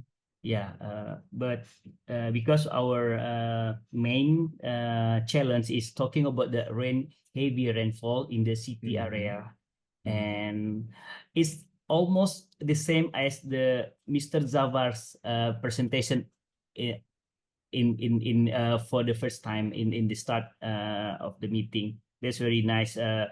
How the city of how to say that phone covered, yeah, strategy for rainy in the cities, yeah. But talking about the three module for B, yeah, the building environmental resilience in Banda Aceh City, talking about the climate change and urban infrastructure resilience. May I a little bit how to say explain a little bit in Banda Aceh, talking about that three question in brief. Yeah. So we observed that the temperature of weather pattern have shifts. We had more intense heat wave, heavier and longer rainfall, and a rising sea level. These damaged infrastructure, which are mostly old and were not designed to withstand this extreme. Yeah, heat wave frequently strain to electricity grid, often causing the asphalt road to the deteriorate. Rising sea level threat coastal area, increasing inundation and salination of our water supply. A heavy storm cut off the electricity grid line and telecom services. And then what I'm focusing for recently are first is climate risk assessment, identify weak point in existing infrastructure. The second one is nature-based solution, like we already discussed, including the use of wetland, park, and tree to control the heat and the flood. And the third one is investing in maintenance to ensure infrastructure are in a good shape. And the last one is utilization of technology like sensor and data analytics for a real-time monitoring. That's what we're going to do for the infrastructure. And how about the nature-based solution for climate adaptation? So we understand that NBS is an action that protect, sustainably manage and restore natural or modify the ecosystem to address the climate change. I believe that NBS is more cost effective and sustainable compared to traditional gray infrastructure. Yeah, we already done. And this approach utilizes natural ecosystem to reduce and the risk of climate change, such as what we have done is maintain the environmental sustainability. Mhm. For instance, is mangrove rehabilitation to protect the coast from wave and flooding and absorb CO2. The second one is urban forest restoration. Yeah, planting large tree to absorb CO2, provide shade, and reduce urban heat. That's why we have the city forest in the middle of the city. And the last one is green open space and city park management. How to developing park and green open space for carbon sequestration and biodiversity. And also we have agricultural revitalization and river management, how to improve food security and environmental conservation through sustainability agriculture and maintaining the ecological function of water heat. watershed. For instance, ecosystem-based agriculture and river and uh, floodplain management. And talking about the benefit of nature-based solution, we have some benefit that the first one is disaster risk reduction, reduce flooding, ocean wave, and coastal erosion. And the second one is carbon emission absorption to naturally reduce greenhouse gas emission. And the third one is ecosystem balance, how to increase the biodiversity and environmental quality. And the last one is improved community welfare. That's very important also through the village economic development, ecotourism, and natural resource conservation. And what is already done for local climate action is the last one. Banda Aceh is implementing various climate action in forestry, health, energy, transportation, and urban sector. For instance, first is forestry and green open space mitigation. We make like mangrove rehabilitation and urban forest development. And the second one, transportation mitigation and adaptation. The third one is emission reduction and energy efficiency. We have like changed the electricity to the how to say the green green energy. And yeah, last but not least, we have also environmentally friendly transportation and strengthening the community capacity. For instance, natural resource management and disaster risk reduction in the watershed and floodplain area. And the last one is future action plan, like strengthening the human resource and institutional capacity and developing ecotourism and a nature-based economy. That's what we have really done and still doing in the city of Banda Aceh. Thank you. Thank you very much, our Honorable Mayor from Banda Aceh. Can I ask you to ask another mayor participant who should next share their project proposal? That is the best strategy. Okay, maybe we would like to hear from Mayor of Nepal, Inarua. Please, Mayor, would you like to share your experience in your city, please? Thank you. Hello, thank you. Right now, I'm not able to share my experience. I will share it in the next day. Thank you very much. Okay. Mayor, will it be still possible for you maybe later on? I'll be asking some reflection questions and maybe you can still add some information to that. But yes, that would be possible. And maybe I can ask Mayor from Banda Aceh to pinpoint other other mayors you think can share their experience.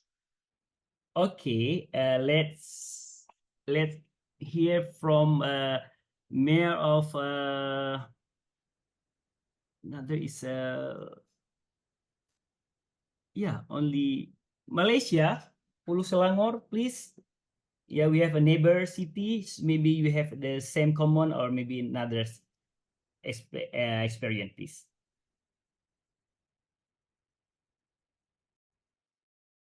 Thank you, Mayor. Yeah, Okay, I thank think you, she's ready. Mayor Banda Aceh. Okay, for my sharing session on behalf of my Mayor Madam Julaiha. Okay, our topic for the project is a regularization of campsite in Hulu Selangor. So it's for ensuring the environmental protection and visitor safety. So for Hulu Selangor, we are rapidly emerging on the top ecotourism destination in Selangor and also Malaysia. But due to the growing number of privately operated campsites, many of which are unlicensed and unregulated, poses significant environmental and safety concerns.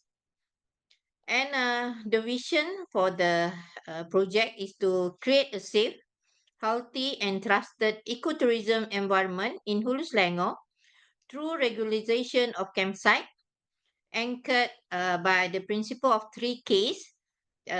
These three Ks actually is in Malay. The first K is in Malay we call it keselamatan, or in English is safety. The second K is kesihatan. In English is health.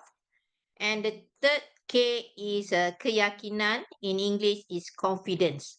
So that's the base of 3K to create the good environment for the campsite in Hulu Selangor.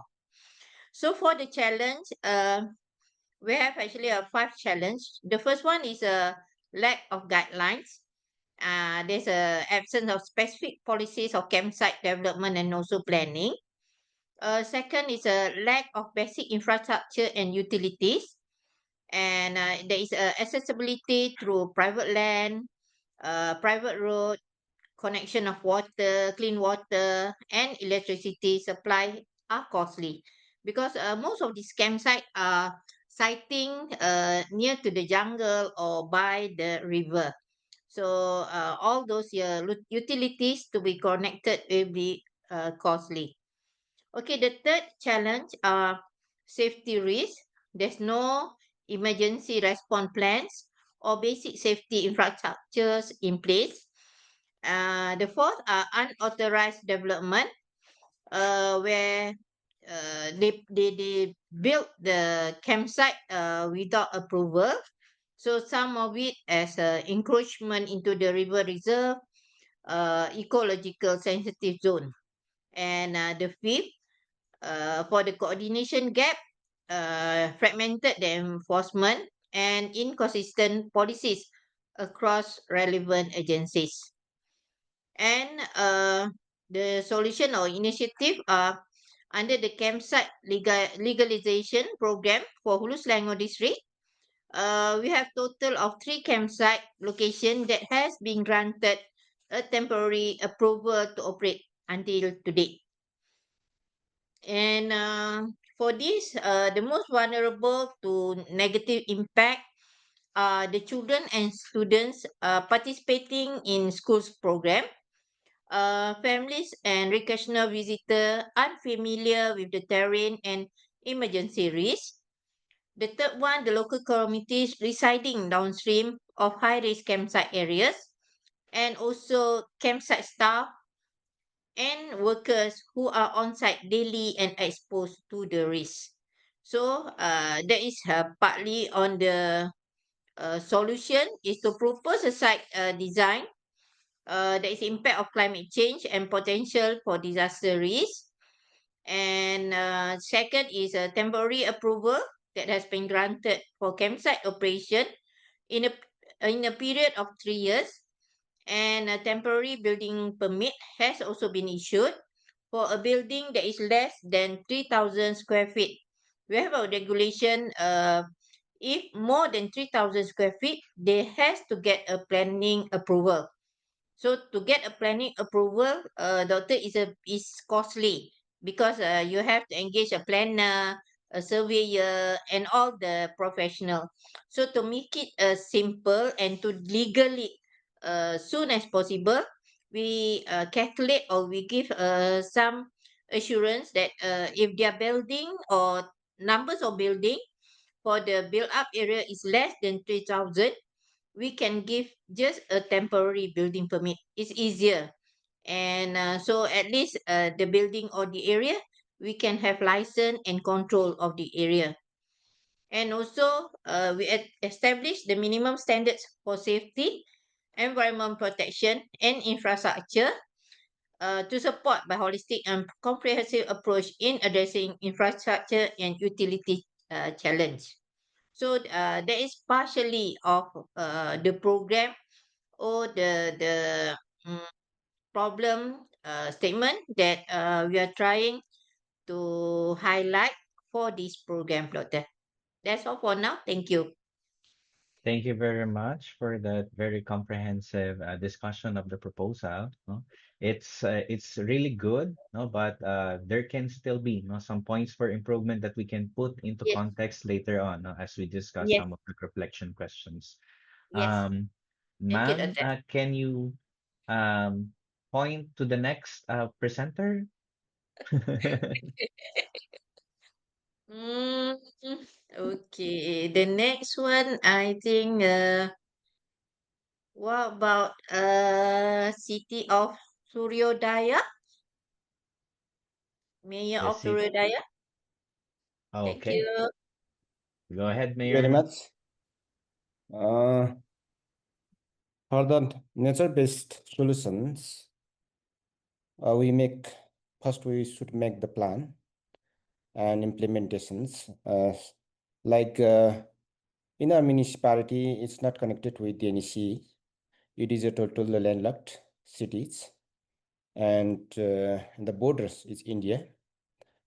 And first, we have made the land use planning in our municipality. Also, we have the procedures for making the resilient cities as well as climate change adaptations.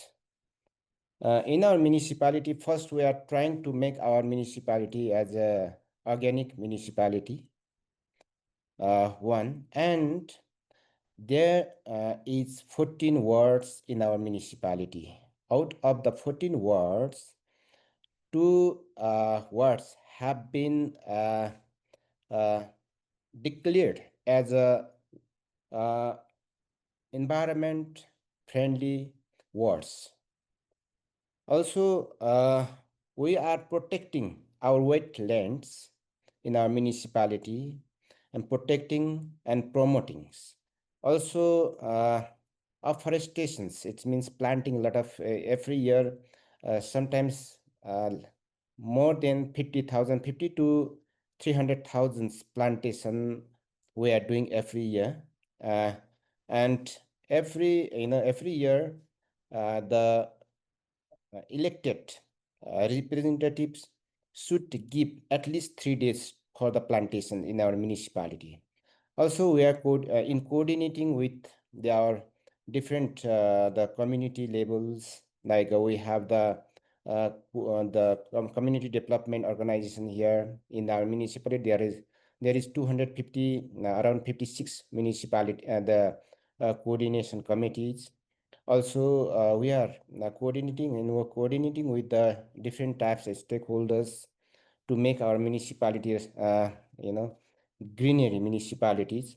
And also, we are making a lot of ponds, uh, ponds in our municipality. Also, we have the sustainable development goals we are implementing in our municipality. So, because of this, our initiatives and implementations, the people are the our citizens at getting the more benefits. Like we have the plan and we have the software, and according to the software, we give them the informations in advance information. It means also we have the early warning system also in our municipalities. And another the for the for the low carbons, we are giving the induction pan to our the citizens in the 50% discount at subsidies. So this year only more than 500 families got the inductions cooking the pan with the other materials. Like this, we are trying to reduce the carbon, and we are using our local materials for the natural based solutions.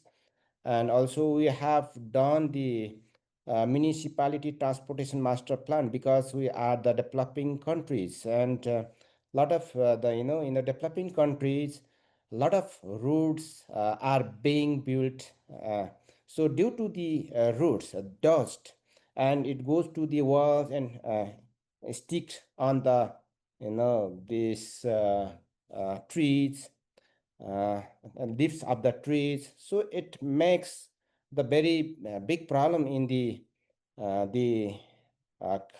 uh, air. So even in these types of the uh, subjects we are working. So another is that the what is the main challenges are the financial challenges we have.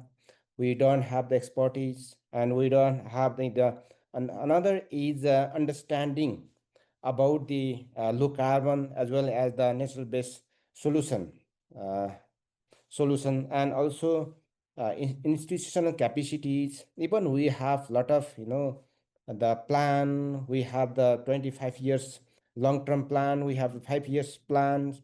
Also we have the all the project have done. The further implementation we are facing a lot of these are the problems. First, to implement about the climate change adoption as well as to make the resilient our cities. Our citizens should understand why we need the low carbon and why we need the natural based solution. These are the major uh, the things, and we are trying to make them understand. And we every year we are interacting with our people, and we the we hired some know-how technicians, know-how the expertise to make them understand. Still it is going on. So uh, if the all the people understand about this the our natural based solution as well as the low carbon resilience cities and low carbon the infrastructure for the infrastructure resilient infrastructure, definitely our future will be good. And we can our people will enjoy, even our son, our person will enjoy in this soil, in this land. Thank you very much. Thank you very much, our honorable mayor. Actually, our honorable mayor is starting not to provide some insights already or reflections, which we will be later try to put some details again. No, but Mayor, can you pinpoint our remaining participants who hasn't shared their initiatives yet? I think we still have around two uh, from Nepal and from the Philippines. Am I mistaken? Mm. Yeah, you can just Yeah, I'm looking the Malaysia. Malaysia Mayor Ulu. I think she's done already sharing. Ah, Yeah. Indra also done. Mm, Suryodaya run. Yeah, I think that's I think m- finished. maybe you can share. I think it's not yet shared Mm. the initiative. Okay. So the remaining one is the mayor from Del Carmen, Mayor Coro. If you are able. Mr. Caro. Hello, Mayor. Thank you. Thank you so much. Again, my sincerest apologies. My camera is really not working. But let me try to quickly share my current the program I'm working on. The challenge uh, or the risk that we are facing is related to housing. The housing for the poor with real estate boom due to rapid tourism growth, climate change impact of sea level rise to island and coastal communities, and the cost of commodities in an island community. Most of our island economies are reliant on tourism industries, had challenges developing affordable housing for locals. This is on top of designing housing that will be climate adaptive due to increasing strength and frequency of tropical storm. Del Carmen and Siargao are located on the eastern seaboard of the Philippines, which is currently ranked number one in global natural disaster risk.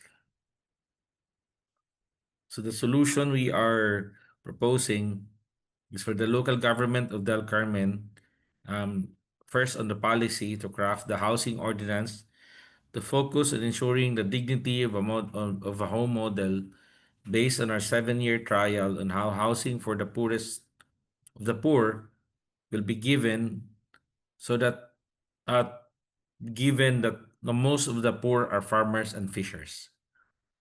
Due to the recent super typhoon which landed in our town last December 2021, we were able to convince the state to identify possible state-owned land that can be used for resettlement housing for displaced farm tenants due to land sale, displaced families due to sea level rise that will make an island village inhabitable, and families at coastal areas identified at no-build zones due to risk of climate change.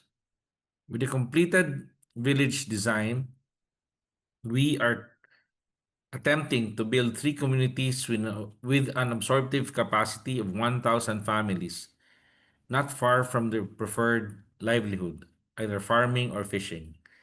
The housing units are designed to be built back faster, using local indigenous materials, but with a panic room or a safe room that is made of concrete to host the family of 5 during typhoons.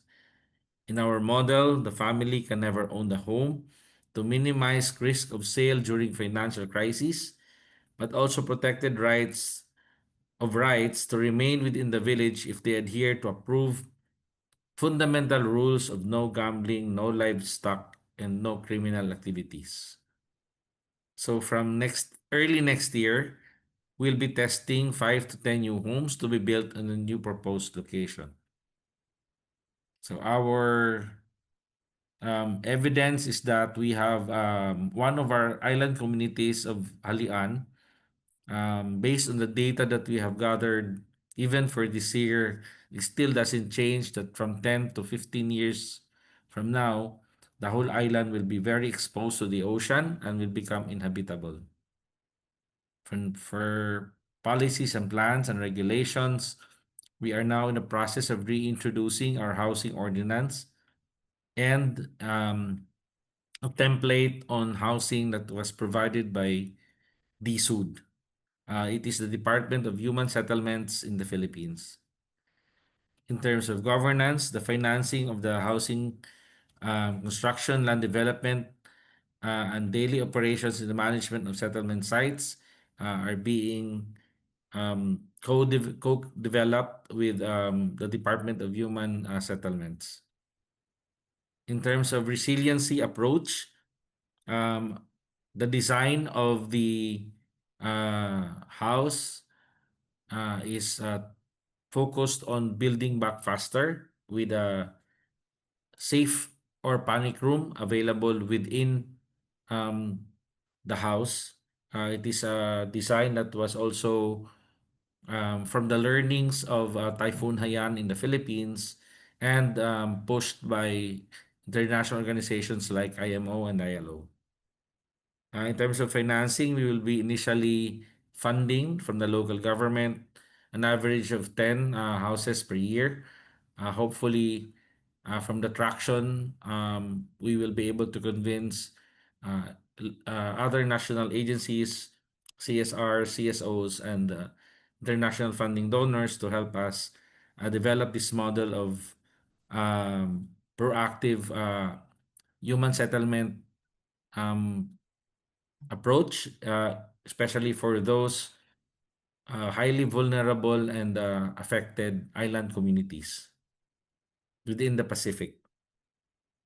The Department of Human Settlements also advised us that they will be helping in developing proposal for funding and financing. And in terms of technical aspect, from the construction aspect, we are working with the Department of Public Works in the Philippines. Again, they're still a bit hesitant because of our design using indigenous materials, which is contrary to standard housing models espoused by the Philippine Housing Authority. But we have an agreement with the Philippine Housing Authority that considering that we are looking at the poorest of the poor who cannot afford regular monthly payments, the housing design has to be made available in such a way that they can repair and rebuild the house at the lowest possible cost.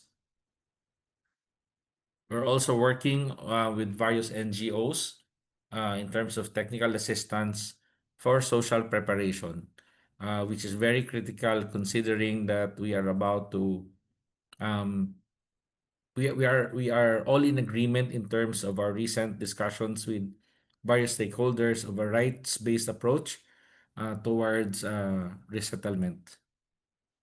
So in terms of timelines, we are now conducting regular information and education on the affected families on the options of housing and how climate will really impact them.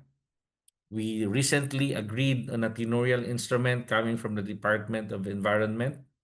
They have provided and various tenorial instruments to allow us to explore on the three different sites tenorial instruments that will protect the families that will be resettled.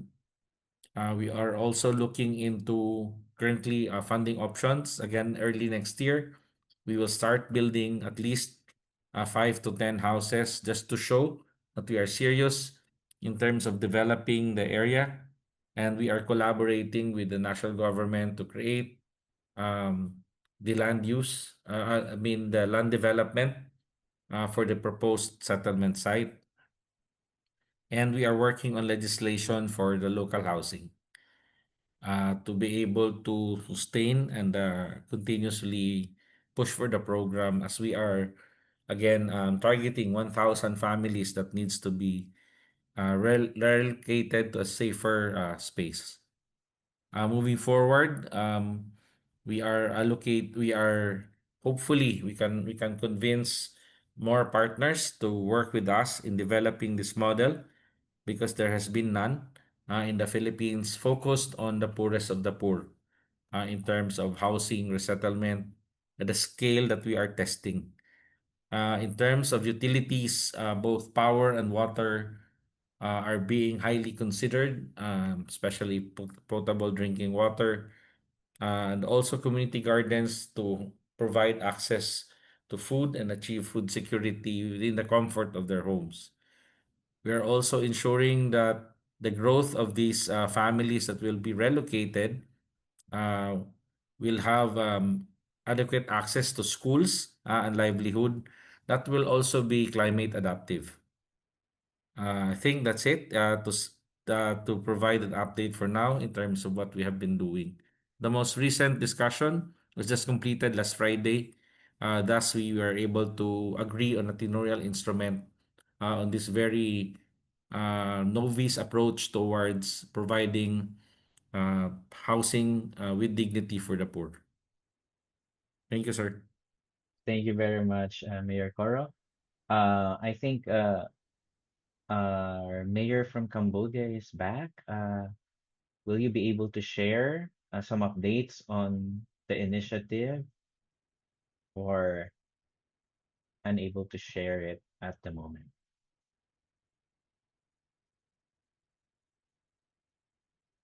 Okay. So with that, thank you very much, Mayor Coro, for those sharing. Actually, what I intend to ask further with regards to your sharing relates to what Mayor Coro already provided. But for others, especially for our other honorable mayor participants, one key question is remaining, no, looking into the challenges, no, of implementing these initiatives. No, so I have here some questions that maybe we can reflect on, or maybe you can just think of certain activities along line with your current project proposal. Oh, like for example, can you think of a specific activity or an initial effort to integrate the concepts related to resilience and nature-based solutions, for instance, in your actual initiative. It can be in terms of identifying, for example, specific people or specific agencies, community members that can be the champion, no, or can lead in complementing, no, all your efforts related to solving the challenge that you are posting. Now, it can also be in terms of policies. What specific complementary policies can you initiate? Like, for example, our honorable mayor from Nepal shared the challenge of really making the idea of low carbon resilient cities and NBS, no, easy for the community members. Now, are there any specific measures or any specific activities, perhaps a collaboration that you can think of now that can help, in really digesting these concepts so that the implementation of our proposals can be easier or can be readily acceptable, if there are some challenges to that end? Sort of this kinds of efforts or strategies. Now, first, if you can identify key people in the community aside from the government that you think will be helpful in implementing your initiative. Second, if there is any policy that you think can help, maybe it's a national policy that you can adopt or a local policy that you can put into place so that the implementation of your project will be more or less fluid. And third, the community members that we need to touch in terms of the beneficiaries or co-workers in terms of the role that we want to enhance on our community building. Okay. Um, Maybe I can start backwards now. No? Our honorable mayor from the Philippines, Mayor Coro, provided some insights on some local policies that they are to adopt. And I think he shared something through chat. Maybe you can just continue doing so, Mayor Coro. Okay. So asking about the resettlement site and any advice how to reach the community or the Bayawan LGU. Yeah, that would be possible, Mayor. I don't know if our resource persons from the Philippines are still here, but we can share that, no, so that you may be able to get information on that particular aspect. No, our speakers from low carbon resilient cities is still here, so maybe you can address if there are some relevant questions to that. But not to it, my request, no, in terms of your reflection, if it's possible that you can think of one simple activity that you think will complement your efforts on the initiative. Maybe it can be in terms of like organizing or being with and creating meaningful engagements with community members and other stakeholders. Or it can also be in terms of policy formulation or enhancing the current institutions that we have. Or maybe these are complementary that can help you out in terms of your implementation. So anyone can actually share maybe a community activity, no matter how simple these are, no? Or engaging our academe, no, in terms of helping out in monitoring, no? And at the same time doing information education campaigns, especially in creating a more robust environment in terms of the concepts, no, and theories that we want to inject or integrate so that the appreciation, no, for our projects will be easier.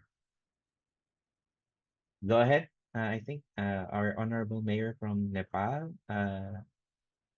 unmuted himself. Yeah, Go ahead, sir. this we are the associate with the World Bank. We have one initiation in here in municipality. It is called first we give the awareness campaign, or we did awareness campaign to different communities for the resilient the infrastructures. And another, we give the training to make CSEB. This is called concrete established earth block with the local materials. If we make the local materials, uh, we can make the resilient building, resilient infrastructure. Also, the people can get the job, and they can make the money, so they can make the ends meet. So we did this program one, and we did the case study whether we have the such a materials we have or not. For the this is a nature based solution. This is totally for the nature based solutions. And also we gave the training to our the youth to make the especially for the CSEB. And also we are going to give them the subsidies to start the project. These are the examples of our municipality for the natural based solutions project. Okay, thank you very much, Mayor. Perhaps no, we can look into how, because we are working at the on the larger level. No, you're right. You can look into several villages or communities that can be the perfect example and who can actually manage, this particular initiatives that we have. So that can be a good strategy that we can look into, and at the same time creating like small champions, no, among several areas so that we can see how uh, a consolidated effort can actually work for the whole city proper. So that's a good strategy that you can actually implement. Uh, Also we have here Go in ahead. a municipality, there is we are implementing 10 essential for the resilient cities also. We have translated in Nepali, and Mm-hmm, mm-hmm, we have provided to our the sections, different section of the who are engaging to design our building construction. And so we are providing them. Also we are mm-hmm, giving a training. So mm-hmm. this especially for the social capacity, for the social capacity buildings, for the institutional capacity building, we are working even on it, on these types of the activities. Yeah, that's also a very good strategy, like putting forward capacitation, Mm. no, of our um workers, no, especially looking into another thing that our honorable mayor mentioned is translating or localizing different initiatives. Maybe this can be in terms of the modules, in terms of the concepts, no, so that it would be readily appreciated, no, by our community members. Are there other initiatives, no, from our other mayors that you can share perhaps in terms of the complementation, no, of your existing or initiatives when it comes to uh, perhaps nature-based solutions or the low carbon resilient cities in relation to your proposed initiative? It can be in terms of capacity building, like I'm pretty sure a lot of us are having some challenges when it comes to really implementing some good initiatives. And also, like for example, again, collaboration with non-government organizations in the community, that can also be something that we can look into. Because as much as we want to take care of our locality, it we will uh, fall short in terms of our resources use, manpower, financing, and even the institutional arm that we can actually incorporate in the practice. Uh-huh. maybe I can ask our honorable mayor from the Philippines, Mayor Coro, in terms of the adoption of the local policy or trying to model this particular housing unit, no? What was the inspiration with this one? Is it an initiative coming from the department at the national level, or it is an outright information coming from the LGU, and then we try to partner with the national government? For the housing design, Mhm. it is a convergence of different discussions that we captured from experts based on the Super Typhoon Haiyan Yeah. experience. Also with our local communities on how they can be more, how the houses can be rebuilt faster. Because that's Mhm.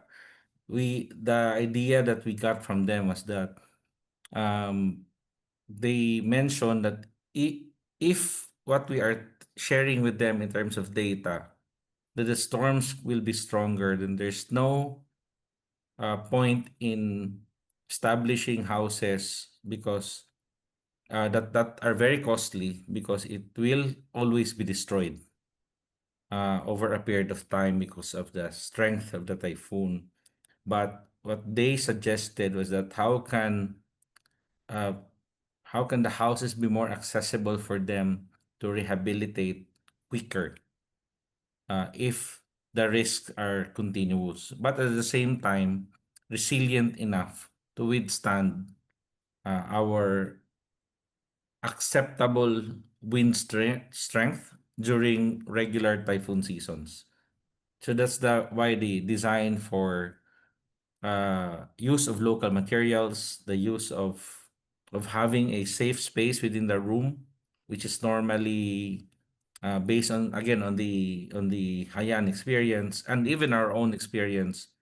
Many of those that were saved stayed within the toilet because it's the only concrete structure within the house, and thus we were able to um, agree that the house will be designed as such. And to make sure that the people will be more comfortable in the house, we decided to develop a demo unit within our local, within the proximate to the office, so that people can go there anytime to check on the house design um, and feel more comfortable on our discussed process that it will be rights based. So we have to make sure in our recent discussion with both DNR and the Department of Human Settlements to make sure that the people understand the risk and that they would want to move because we're not moving them towards a bad space but a really beautiful space with appropriate access to education, to food and livelihood. So I think that's our approach in terms of having multi-stakeholder as Dr. Uh, our earlier speaker, um, the good expert from Canada, give us the idea of having regular multi-stakeholders to provide input to have a better plan. Thank you very much, Mayor Coro. And I think Dr. Casper Egerton provided some information already on the nature-based solutions in Bayawa. So maybe that can start the ball rolling in terms of the right context that we will be needing in terms of the housing arrangements, for the city. Okay, so I think we still have a bit of a time, no? If there are still one mayor who's going to share or wants to share something in terms of efforts for capacity building or for information education campaign related to making nature-based solutions or low carbon cities and resilience, for example, more accessible, no, or more communicated, no, at our local communities. No? If there are efforts on that, you can still share, or more or less similar efforts are being done. If not, no, that's also a possibility. Oh, okay. Our representative from Malaysia unmute her microphone. Yeah, Go ahead.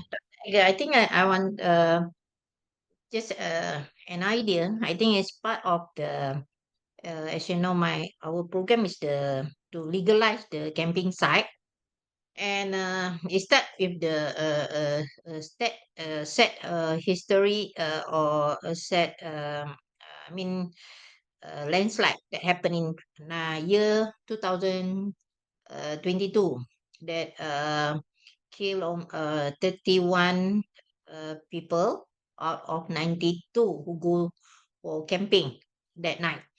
So from that incident, that is why were sharing the information on the legalization of the campsite. So partially of it, we have to think on how to create a safe campsite. What is the distance from the the nearest riverside, such as they give us 20 meter from the tidal level, because as you see, the for the river, we are upstream, so we have what we call we contain. Most of the water from a few river that will sum up to a higher level of water when it's raining upstream. So the distance, the campsite that is allowed is they have to be at least a reserve of 20 meter from the river. So that is why maybe uh, Dr. Casper or Dr. Iona can share with us on the nature-based solution on how can we advise or can we create a good campsite location that can give a benefit not only to the camp owners but also for the people or the tourists that is going to stay at the camping site area. I think that is the things that play in our mind. What we should do to make the camping site more safer than before. That is what our thinking. Maybe can get more information and sharing from Dr. Casper and also Dr. Aina. Thank you. Thank you very much, our honorable representative. I am not sure though if our resource persons are still here related to nature-based solutions. No? But for one, you are right on the aspect of really putting into place several standards when it comes to safety and security of the people, because that's where we are coming from. No, we want to ensure that our tourists, no, and at the same time the local people will be safe, no, from the probability of several hazards, no, that is along line with the ecotourism activity. But another aspect that we can look into might be in terms of trying to manage it, no, and looking not just the spatial aspect or the spatial aspect of the place wherein our camping sites are, no, but at the same time the temporal aspect. No? When is the most probability of this particular hazards to come in terms of the regularity of the events, so that we can work with how nature actually works. So that is an aspect of NBS that we can look into as well. Like for example, if it's not a good season, no, for camping activities to actually happen, maybe we can try to create alternatives, no, in terms of activities that we can do in the actual area. Now, if it's a good season for that, like for example during summer times, then there could be we can take care of this particular aspect on a more regular basis. So maybe that's something that we can think about, and also something for an assignment to everyone, but just for reflection, no? Because I think we are running out of time as well. So as you craft further, no, or as you detail your key initiatives, no, something to think about would be the specific measures that you can put in place and identifying actors aside from you that can help you out, no, in implementing these genuine efforts that you would want to uh, put into place to provide solutions, no, to the challenges that you have. It can be in terms of, again, capacitating your people or the community not to be one with you in terms of implementing these efforts, or it can also be in terms of a policy that can actually complement your efforts towards all these activities that you want to put in place. So, and that's actually putting humans, no, in the heart of resilience building. And I think that's one of the key messages that we want to impart in the fourth module, no, looking into several strategies such as NDS, low carbon resilient cities, no, but at the same time resilience building, no, in our communities, which comes, no, from the idea of humans, no, looking into it and at the heart of all our actions.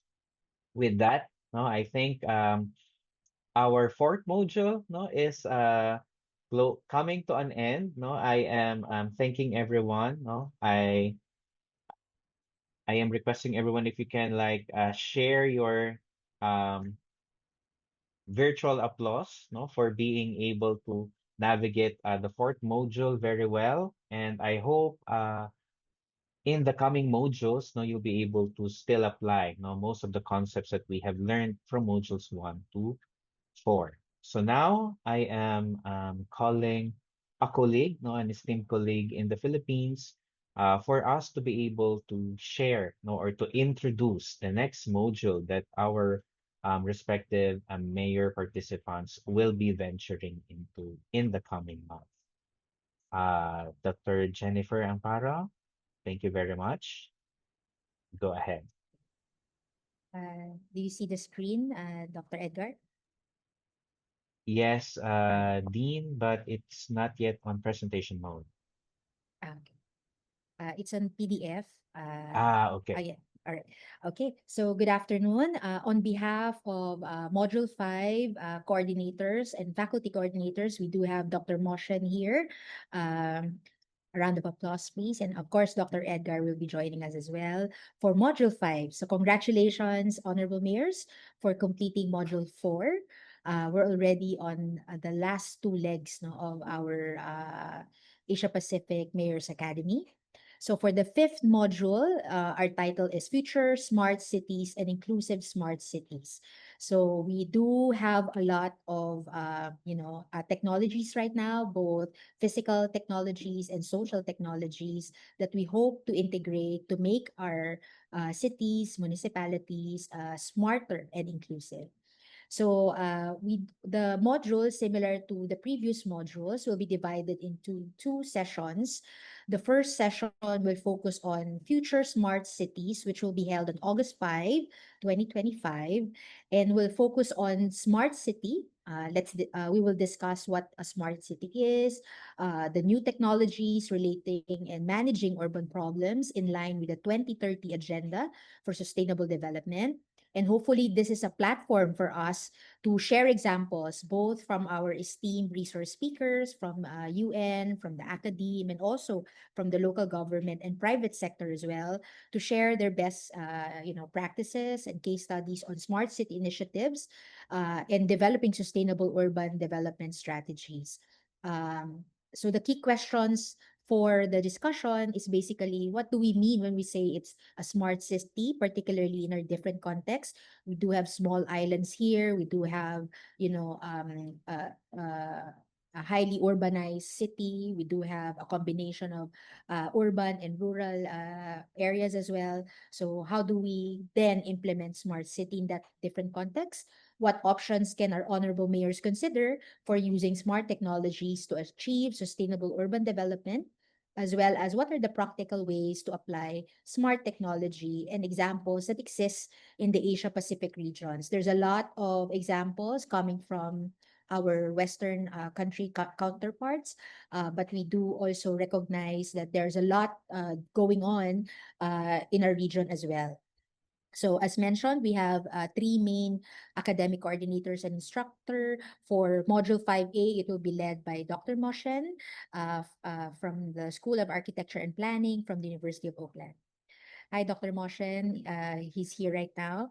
So to also engage participation, no, and we also want to hear from you and co-create with you what we mean by future smart cities. Would like to humbly request our honorable mayors to share their experiences when it comes to future smart city initiatives. We do have a template here. We'll send this to you in the through email as well as through our chat later. So you'll prepare 4 slides PowerPoint presentation to share your city vision, plans, and policies that support the use of smart technologies. What smart technologies are already deployed in your cities, and what do you think are other useful technologies that could advance your initiatives and address challenges, whether it's on ecological challenges or social or poverty, economic challenges, housing challenges. So I think some of you during your presentations, you've already shared some of the initial initiatives as well.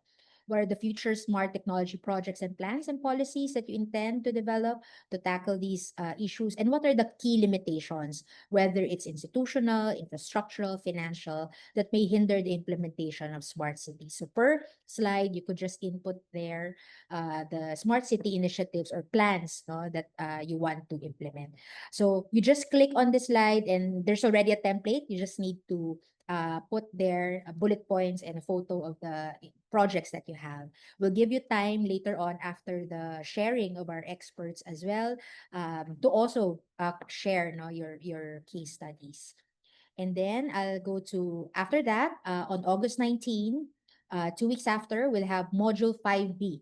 So when we talk about smart cities, most of the time the perception is to look into physical technologies, but it's very important that these technologies we view it as a tool. Very important for still engage how to critically engage our community members. So this is the second part of our module, particularly in promoting inclusive smart cities. The key questions here are the drivers that promote or inhibit the engagement of various sectors in smart city initiatives. Does it, does age matter, gender, or, geographical location of your different communities or villages affect their access to smart cities or, support to these initiatives? And what are the ways to promote social inclusion outcomes in smart city initiative?